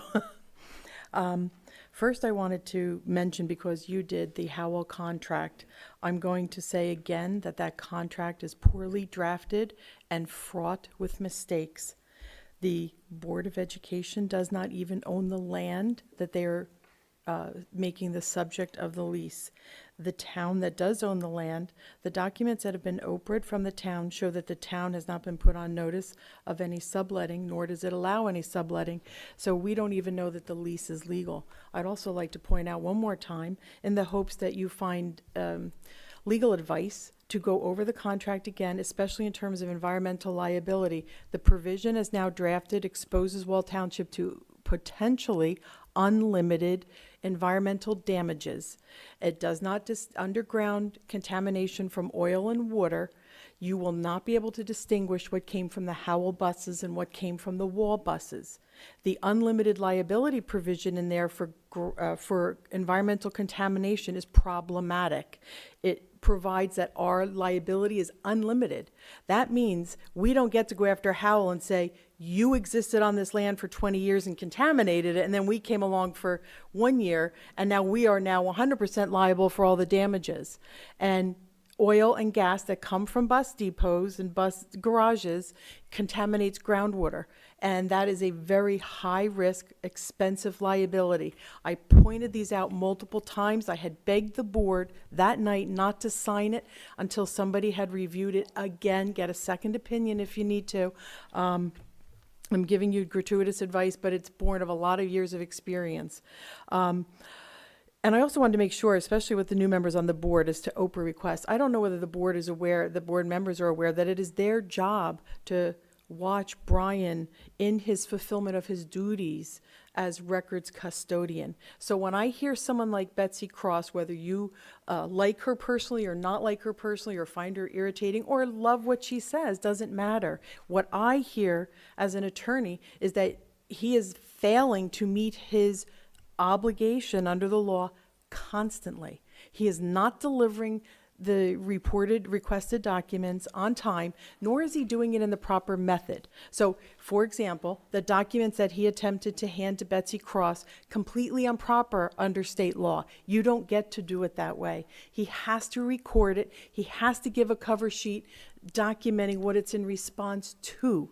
It's not okay to just fly by the seat of your pants. It doesn't work that way. So that's what Betsy is saying. When I hear it, and I hear it piling up like that, you have a problem. I'm urging the board to read up on it, consult, preferably with someone who doesn't snicker when somebody mentions Oprah. Consult and find out what I'm talking about is real, and I don't want you caught on the wrong side of that issue. Also, when Brian makes mistakes like that, the board and the school district are vulnerable to attack, both on your process and being dragged to court, and it's running up bills. I personally don't like to see it. It's not necessary. He should be doing his job. You may feel sympathetic to him, but it's the requirement of democracy that he provide these documents. Every school district in the state has a gadfly. If you think you're unique in dealing with people coming up here and talking or complaining, you're wrong. I read the minutes from 100 school districts all the time, and it happens all the time. You are not the only school district, but this is one where I'm seeing over and over again a failure to comply with the law. That's what's going on here. That's what she's complaining of, and she's right to complain. Your duty is to oversee him, get him on the ball. Needs to be done. Now, when you mentioned that the trailers were bought used, I'm kind of curious. I'm asking this, and I don't have a scientific background specifically in mold either, or insect or vermin infestations. But when they were bought used, did the mold or any of these infestations exist at the time they were bought? Mr. Smythe, do you have any knowledge of anything that was going on with them, or? I wasn't the architect, the engineer, or the inspectors inspecting the trailers, so I would not be in a position to respond to that. Is he making the representation now that they were properly inspected and these things didn't exist, or No, he was that's assured? not, that's not what he said. Okay, He just was- said that he's none of those professions, so Okay. it wasn't his So did job. he have, well, whose job was it to inspect the trailers when we got them to make sure they were okay when we got them? These could all be pre-existing problems from where I sit. So how do we know? It's we many don't. it's many years ago. So I Well, guess I'm asking I you guess to the ask him. answer Maybe he knows whether the consultant dealt with this issue. Did somebody inspect the trailers for mold, vermin, insect infestations prior to us bringing them onto our land and putting teachers and students there? Mr. Smythe, do you know, are you aware of where we got these trailers from? Was there a physical inspection done of them by any professionals to see if they were, if there were any issues with them? I can't speak to what was done in 2007 by the consultants at this time. Okay, So we don't know? we don't know. It could have been one of the worst decisions he ever made. Okay. Pointing it out. The lack of accountability is appalling, and hiding behind a date makes me, as a parent here, very unhappy. I also am sorry that you chose to reveal the timeline so late that I didn't get to see it till I get here. I always feel like I'm doing everything in the last 3 minutes, and then it's hard, whether the board realizes it or not, to get up here, formulate your thoughts, and to spit it all out addressing a wide range of topics when you only get a few minutes to look at the thing. But the timeline that Mr. Smythe prepared shows that the dates are mismatched to me, because Mr. Romano sat here and he said that the COCO vendor, the contractor, came here and inspected the outside only. If you actually read the proposal, they inspected inside. They talk extensively and provide for the fixing of the inside damages. So this school board, Mr. Smythe and Mr. Romano, were on notice as of June 7th, 2009, about severely deteriorated interior areas, and the proposal included the big proposal, I'm referring to the $65,000 first proposal. As of that moment, the list of things that were wrong and needed to be prepared pretty much encompasses everything I've heard since then. So at that moment, when I sit here and read it, I'm like, okay, we got problems. We got problems. We need new windows. We need new gutters to direct the rain away from the walls where it's leaking through. We have a severely deteriorated interior where the floor. We are aware of the problems that were associated with that. No, but the inconsistency is Mr. Romano just said tonight that nobody checked the inside. That cannot be true. I'm looking right at the proposal that's attached to the minutes, the agenda for tonight, and says interior. Not true. So we have a problem, a bigger problem than you realize. Is there a way Mr. Romano can reconcile this for us? It's not hard for a contractor to look at a building, get square footage, okay, and then estimate the amount of square footage, and if possibly some subflooring and some walls need to be removed, they can come up with a price. It's not rocket science. It really is. If you read this, you'll see how ridiculous what he just said is. Right. The proof is here. I'm not making it up. It's in this. And that makes me feel very distressed. I know you think it's funny, and I'm not a contractor, but he's smirking at me, and I really resent it because I'm a mom who cares about the kids in Wall. I'm reading here. He didn't know that how can you see the flooring? It was under carpet. He couldn't see it.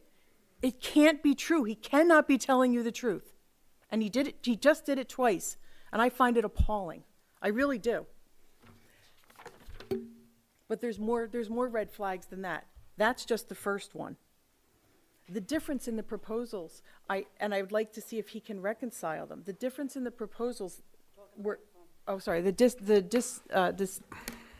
differences between the two proposals, between RIS and then the first one, Mr. Coco. I'm just going to list very quickly what it was. There was no, the second one, the first one was high, and everyone's like, we're not using them. We're going to use the cheaper one. That's cheaper by $40,000. But it didn't include fixing the rotted wood. It didn't include exterior trim. It didn't include skirting. It didn't include soffits, didn't include vents, no gutters or leaders, no screens on the windows, no interior floors, no carpet removal, no dumpster, no demolition, no new subfloor, no repairs of rotted wood. All right, Ms. Durant, what is the point we're getting to? I think you need to look. I'll make it as a point rather than a question, since you asked. Bidding. You guys were aware with the first $65,000 bid that this was a big job, probably going to be over $40,000 to be done right. And it was documented for you by the first proposal. Then all of a sudden you're going out and getting $17,000 and $20,000. I'm saying to you, suggesting to you that you look at this carefully because it looks like, quacks like, and walks like a duck to avoid bidding. Because when I see that kind of discrepancy, and that first proposal was really nicely done and it detailed everything that was wrong, you and Mr. Smythe and Mr. Romano knew what was wrong. When I see the following bids come in at 20 and it only says fix the outside vinyl and doesn't include any of the other necessary work, and then he says, Mr. Smythe and Mr. Romano say, we don't have to bid because it's so cheap, it's a $20,000 job.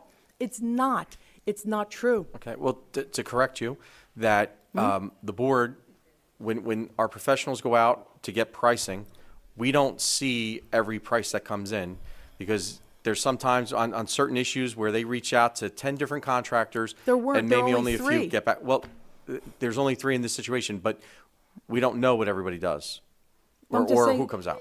So you get bids because it's the law.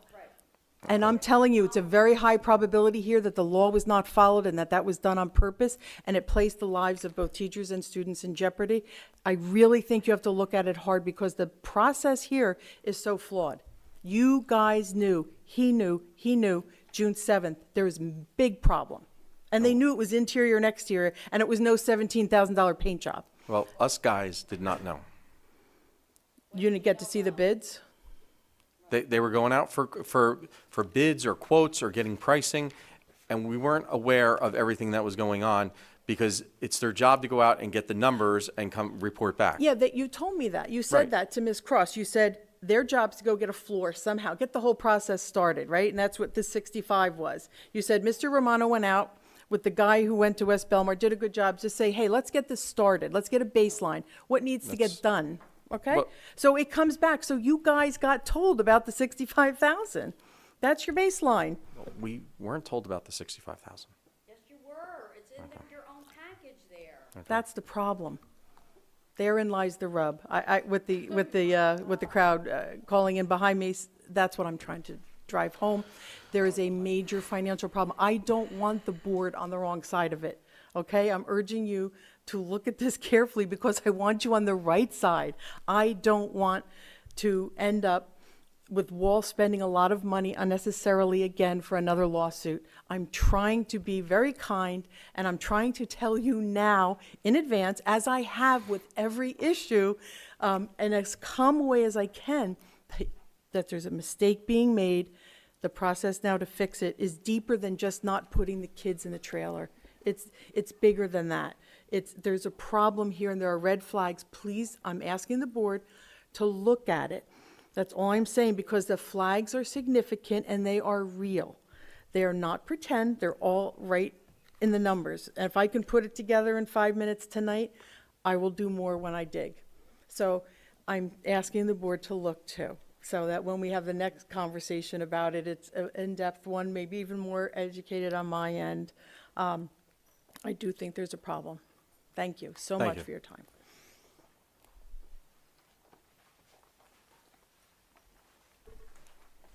And just to point out, again, the initial contractor was hired under the co-op, or was a co-op vendor. When he discontinued doing work on the trailers, we obtained multiple quotes, and we awarded the work that needed to be done based on a quote within New Jersey Public Contracts Law. And the work that the contractor was scheduled to do was to make the trailers safe for the return of students and staff for the start of school. Ms. Cross, please do not call out. Yes, sir. Hi, John Lamagra. I live on Sharp Road. My son is a fifth grader in Central School. I'm sitting here, and this is only my second meeting ever. So it's really tough to sit here and listen to all this stuff. And to tell you the truth, Mr. Adonisio, we don't trust you guys. We don't. We know that, and that's I what, know, and that's why we're working to change things. You haven't proved it. I work for a small insurance company in the Midwest. We have a ticketing system. I swear, we go and we read the tickets and we laugh. The light is flickering in the bathroom. This and that. But I'm telling you that this can be resolved. You can resolve this with these ticketing systems. I know how they work. I've been in IT for 50 years. Well, almost 50 years. I don't want to give my age away. But we have a product called ServiceNow. Same thing. Tickets for this, tickets for that. We write 1,000 tickets a week. It can be done. And the teachers can do it. It's not that hard.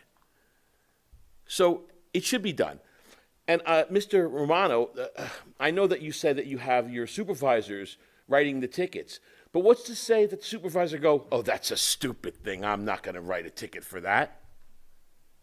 And then the teacher who's sitting there going, it's important to me, never gets her ticket written or looked at or anything. So this is what I'm talking about, is that there's got to be a change in the attitude of the people here. Okay? I did hear one thing that I was a little concerned about. Someone told me that, and I don't know if this is true, but someone told me that, and Mr. Romano, you might be able to address this, but that they pulled up a carpet in one of the classrooms, and they found out that something was asbestos underneath it, and they just closed the carpet back up. Is that just a rumor? I've never heard that, Mr. Romano. Well, we have VAT tile. That's encapsulated. So the tile under the carpet was by asbestos carpet. The tile under the carpet is asbestos tile. So Okay. if you want to remove a carpet, you can't just pull it up because the tile will break into pieces. That would be an asbestos abatement. So, Okay. yes, No, I that would understand be that. a situation that could have happened. Yeah, no, I heard of that also, and that's common everywhere, but, or a lot of the older schools anyway. Just about every school in the district in Wall has had it. Yeah. And we've done continual abatement as things have come up and, tiles break and so everything's been done properly. Right. Now, I also, and I think I spoke of this the last time, is that the kids were telling me that some of the classrooms really smell. And not even in the trailers. I'm talking about classrooms, and I can only address Central School. But I think there was a woman here last week who said she had mold in her classroom in Allenwood, I think. But anyway, this is, maybe we need to do something more to look into these smells. And we're counting on you guys, as we say in Jersey City, to look into this and not to ignore us, and to be upfront. We know there's going to be problems, and as I said last time with Mrs. Dyer, if she had just sent the email as soon as we found out about this, maybe that would have eased tensions a little bit. But it looks as if you were hiding it. And this is what the two young ladies who were speaking before me were talking about. It looks as if you're hiding it. And I know that, and I believe you, that you say you're going to try to change the culture. I think the culture needs to be changed. Well, we are trying hard, and that's why, after 5 minutes, we're not cutting people off, because certainly I want to hear what you have to say, the board wants to hear. I want to hear the good stuff you have to say, and I want to hear the bad stuff you have to say. So that's very important. And, addressing, just because you mentioned it, the smell issue, that is something we have heard. And we are 100% committed to figuring out the best way going forward that we can address all these issues, one of which is going to be sitting down with the WTEA's Health and Safety Committee. I'm not sure if you were here when we discussed that. Opergard, yeah. Okay, so that's something we're going to do. They're going to find out from, the shoes on the ground what's going on. They'll report it back to us, and we're going to address it because, again, we are volunteers, so we don't have anything to hide. We're here to do the best for the children, for the staff, and for the community. So And I understand that's what's that. most important. And I'm behind you in that matter. Well, but thank you you. got to be more transparent with us. We have to know. We have to know. And we have to know right away. Well, since this is, and just to inform you, since this is your second meeting, correct? Yes. Okay. This committee right here normally would be our Finance and Facilities Committee, which would be made up of 4 board members, the business administrator, facilities manager, and the superintendent. And we would generally meet in a conference room. And as Ms. Cross talked about the minutes, we'd write minutes based on the things said. No public would be there, and that would be it. It's this board's feeling going forward that these meetings are going to be held in public, so everybody can hear what's going on, and then you can get up at a meeting and say, I agree with you or I disagree. And I thank you for that. And that's what we want to do. So that's the steps we're taking to make things more transparent. And one last thing before I sit down again is that the young lady spoke about contracts. And pardon me, but I thought Mrs. Dyer's contract was ridiculous, especially the out clause, where you had to give her a year notice. Is that true? Who wrote that? Who's the lawyer who wrote that? Teachers don't get that, right? Teachers don't get it. What, they get 60 days for teachers? Sure. Whoever wrote that is that is like the golden parachute. And then if you don't give it to her in a year, correct me if I'm wrong, if you don't notify her within a year or after a year, she gets 5 years or 2 years or something like that automatically? It's the law. It's the law? That's a law? It is. Well, that's a ridiculous law. You live in the state of New Jersey. I do. Okay. There's a lot of ridiculous laws. You're right. Yeah. But I mean, that is kind of silly.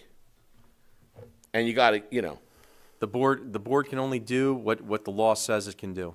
I mean, and unfortunately, when you're talking about school law, there's a lot of things that you scratch your head and say, well, it doesn't necessarily make sense, but that's the law, and we have to follow them and certainly navigate it the best way we can. So the law says that you have to give the superintendent a year's notice. No, the law says that the superintendent is required, every superintendent, there's a minimum of 1 month notice for each year of the contract. That's the minimum. Okay. However, what the law says, and what I said the law, when I was correcting what you were asking, Right. is if you don't provide the notice within the time period in the contract, Okay. it's an automatic renewal of the term of the contract. That's the law. So if you original contract was 5 years, you have 5 months to Minimally. minimum 5 months to That is correct. notify her that she's not going to have her contract renewed. That is correct. And if you don't do it, she gets another 5 years. That is correct. That's any superintendent, anywhere. That's all I can say about that. That's not this superintendent, that's the law. Okay. Thank you, gentlemen and ladies. Thank you. Anyone else? Oh, yeah, I do, yeah. Joe Martone, Wall Township resident. Every meeting I come here, we're talking about the trailers. This board does a lot of talking, and they do very little action. Why don't you do yourselves, you're like a glutton for punishment. Betsy's not going away. These parents aren't going away. Why don't you do yourselves a favor, declare an emergency, and demo the trailers and get them out of there? You're wasting time, you're wasting money. Gentleman was here last meeting and said it's a money pit, and it is a money pit. You got the architect, you have the environmental engineer, you have a bunch of professionals, and nothing's getting done. Everybody knows that the bidding process was circumvented. There's no doubt about that. There's two reasons you circumvent the bidding process. One is if you're trying to steer the contract to a vendor you want, or the other is you're trying to save money for the board, for the district. That way you don't have to hire an architect to bid plans, and you don't have to have an attorney review. Maybe you were trying to save money. Maybe you're trying to steer it to a contractor you like. I don't know. But you circumvented the bidding laws. Shouldn't be done. You should get rid of those trailers. You passed a resolution saying the students won't go in there this year. They'll never go back there. The parents said at the last meeting they're not going to let their children go in those trailers again. The board said that. They said the resolution said for 1 year. No, the board said we're never going to put children back in those trailers. Good. And also to clarify something else you said, the board did not circumvent any bidding. Again, that's not our job. We don't go out for bids or quotes. We approve money to be spent, but we did not circumvent anything. You don't think the bidding law was circumvented here? Are you kidding me? No. The bidding threshold is 40,000. You sent a contractor out there to look at it, and he gave you a price of 65,000. So right then, you knew you had to bid it. You should have bid it to do it right. But you didn't want to do it that way. You said, oh, only do this, only do that. And then you know what? I'll come back for a change order later on. It will be more. That's why Mr. Smite transferred $60,000 to that account. For clarification. I think this board is trying to do a good job. You're being transparent, and you should be commended for that. And I know it's tough dealing with the public. It's not tough dealing with the public. Oh, it is tough dealing with the public. No, we're again, I'm going to say it again, and we'll keep saying it. We are volunteers. We believe in transparency. There's probably 95% of the stuff we do can be done in public. The only thing we can't do is personnel and litigation. Those are the only things that we have to talk about in executive session. Everything else can be out here, and we want everybody to be aware of what's going on, because it's your money. Start taking some action. These trailers are nothing but a pain in the neck to you guys and to the whole district. Personally, I think a lot of people here won't agree with me, but I think they're flogging a dead horse.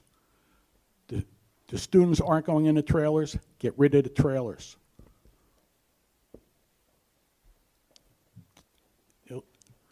Good money after bad's going in these trailers for no reason. And the other thing, you know, I'm looking at the board there, and it's kind of reduced. I'm sure it looks like you're short 3 members. Yes. Who decides how many members are on the board? The law, correct? State law? Well, it could be 5, 7. 5, 7, 9 apparently, but Right. this board is set up as a 9-member board. Maybe it should be set up as a 5-member board. I don't know how I that works. I think things would move a lot smoother.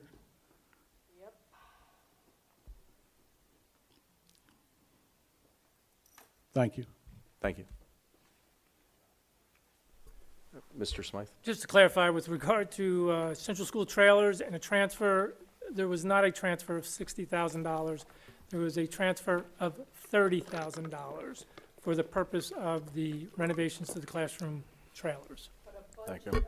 No, please do not yell out. Ms. And Cross, you've had almost 40 minutes at this point. Right, I just want to go over the purchasing. Your district policy is called 6320, purchases subject to bid. The All right, Board Ms. of Cross, Education. we are aware of what it is. We No, have you're counsel not aware here. because No, you just Ms. said Cross, that we you have just went for counsel quotes. that guides us in this I'd like matter. to read this on the No, record. Ms. Cross, The Board of Education Ms. directs Cross. the establishment and conduct of bidding procedures that serve the public interest and provide each qualified vendor an equal opportunity to furnish goods and services to the district. All right. You are not following your own policy. Thank you. Somebody needs to be held accountable. you've said You that. cannot be Ms. Cross, do running you a have any other questions? $77 Because you're million repeating the school same stuff district. you've said over and over again. Here's your district All right, Ms. policy on Cross, cooperative Ms. Cross, purchasing. Ms. Cross, are you just going to be 6440. rude to me? Because I've been very I'm gonna polite to you. read it. No, Ms. Cross, You you're just not going to said read that it. we can go over No. the time limit. Ms. Cross, The Board of Ms. Cross, that's Education it. recognizes Ms. the Cross, you're centralized not- you are cooperative done, Ms. Cross. purchasing tends to maximize the value received for Ms. each Cross. dollar spent.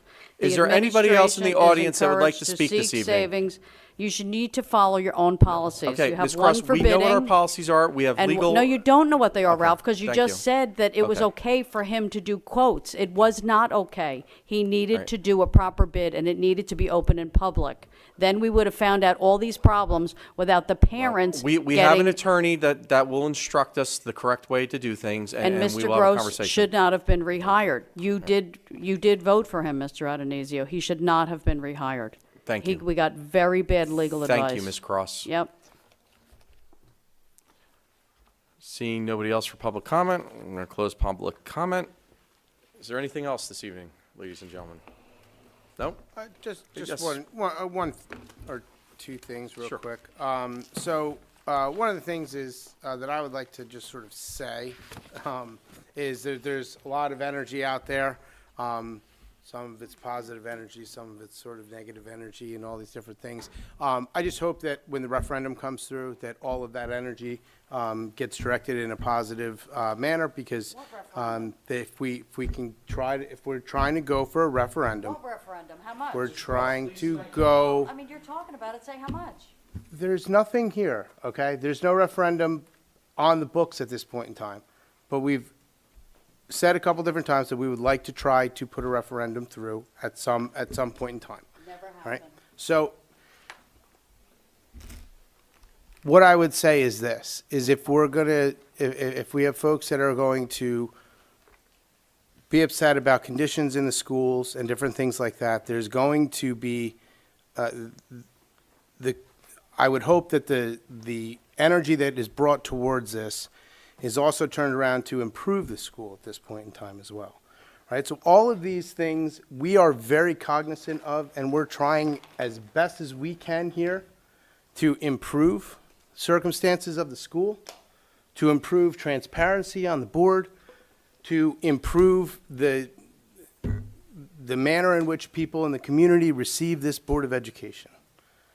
And what I would hope, and one of the things that when I initially ran, was to try to get the community involved, to get our folks that are working in our district involved, and to bring everybody together for a common goal and a common cause, which is a great school district. And in the end, one of the things that I would say is if you're going to say, well, it'll never happen, well, there's a lot of things that you're asking for and you're wanting, improved in the district. And a lot of those things aren't going to be, accomplished in just normal budgets. So if it's possible for us to understand and have a common mentality of what we want for this school district. You can't skirt all the bidding process when you have another $60 million. This is not any, it's not anything individual. What I'm trying to do is appeal to the energy, to be able to focus that energy and move it towards a positive direction for this board and towards a district. Okay, thank you. Yeah, could you just go over that procedure for getting rid of the trailers with our involvement with the State Department of Education? It seems to get lost in the discussion. We have to do certain things with the state before we can do anything. So I guess, Mr. Smythe, every year, how does the whole process work? The trailers every year have to be renewed, correct? So can you kind of give that? Well, to use the trailers, you need to submit to the county executive superintendent for approval to use them as a temporary space. If we're looking to remove them off-site, we need to demonstrate to the Department of Education that we can house those students within the building. And that would be what we would hire our architect for, to submit those documents to the Department of Education, demonstrating our capacity. That's part of what is being done as part of the long-range facility plan, not only as a facility condition assessment, it's also a functional capacity determination, which is greatly determined based on how you use your spaces, not just the square footage of those spaces. So we would have to submit to regardless of what's done with the trailers, we'd have to submit to the Department of Education. But in removing them, we'd have to demonstrate that we can house the students within the building. And there would be a cost, and we'd hire the architect to not only submit that to the Department of Education with regard to the demonstrating we have the capacity, but then also to develop the specifications, the plans and specs, to have them removed from the property, and to restore the property to the condition prior to them being located there. Thank you. Anybody else? Mr. Krupa? Yes, Mr. Chair. We didn't get to this point overnight, and that's a simple statement, but it's a very complex issue, what we're dealing with. I do appreciate very much what you said in terms of a positive energy and going towards constructing solutions that will benefit the community and, most importantly, our students. We're stewards of the future. Everybody that sat in this seat past was a steward of the future. And I've said this before, I'm going to say it again, there were mistakes made, and we're paying the price for it now. And it's not a stretch to say, especially after the outcry and the testimony that we've heard over the past couple of weeks, that there are facilities issues. And while I understand the public's distrust and have concern for that as equally as you do, there are probably similar thoughts amongst board members and dissimilar thoughts amongst board members. We have to get to the truth of the matter. That is clear. But in essence, the stewardship piece is the most important thing, and it has to be done in an environment where feasibly, economically, we are being responsible, and the things that we are considering are feasible. But the future of our community, and again, our students most importantly, is dependent upon the schools. And I think that we're starting to see the realization of that, and I'm hoping that we can recruit everybody to that future plan, whatever it may be, whether it's a small referendum, a big referendum, but there is clearly a need, and it isn't going to get taken care of by an annual school budget. It's just not going to happen. And I've been in districts that have not. And I have been in districts that have. And every child deserves halves. And we have to make that happen. It's not going to be easy. There are going to be things that are painful about it. But that is why I got on this board. And every time I sit here, I read what the state of New Jersey Department of Education's Code of Ethics is for the school board. So I'm reminded, not only by you, but by myself and what's written here. I am reminded by the picture of my children who attend the schools. And I'm going to stay the course. And we're going to get to the bottom of things. But it's going to take time. And I just hope that we can all get together on this, whether it's behind a referendum, whether it's behind, a different way to budget, I don't know. But we need to work together on this. And I appreciate that you are allowing the public to the committee meetings of the Board of Ed to have this input. It's important. But I'm speaking out now, and that's my piece. Thank you. And just, it's just not me that's allowing it. I mean, it was a consensus of every individual sitting here, because I went to everybody and asked them, what is your feeling of having the committee meetings in public? And everybody said absolutely yes. So that's important. So everybody here gets a piece of the credit or a piece of the criticism for that. Hopefully it's credit, but we'll try to end on a positive note. Anybody else? I do have two positives then. I want to compliment Dr. Gleason and her team for the new teacher orientation, which I attended about a week ago. It was a small class, but I think it's important to note the good work that is done by our staff. And I don't know everybody that was on your team, but I know it was a team, and I appreciate that. And we have to encourage and support our teachers. I also want to encourage people to support the Crimson Knight Foundation, which is a model that other school districts use in where they are not able to afford all of the things that are within the normal budget, to seek those individuals out that are in leadership positions, such as Mike Parnell. They are also volunteers, and they are working hard to add to the coffers. It is not to be seen as a kitty for the school board or for the administrators. That is not at all what it is. It is an enhancement. The teachers and the union and the administrators should all have as well as the parents, should have a hand in what that money is for eventually, depending on how much is raised. But it is the way of the world now, and I hope you can support them. Thank you. Anybody else? Their information's on our website. Yes, and they have the fundraiser scheduled for, I believe it's October, the bonfire, maybe October 10th possibly. Well, I'm getting it, Ralph. Unfortunately, last year it started, and then we had a little bout of rain. Well, it's new. But I can't see. It is on the website.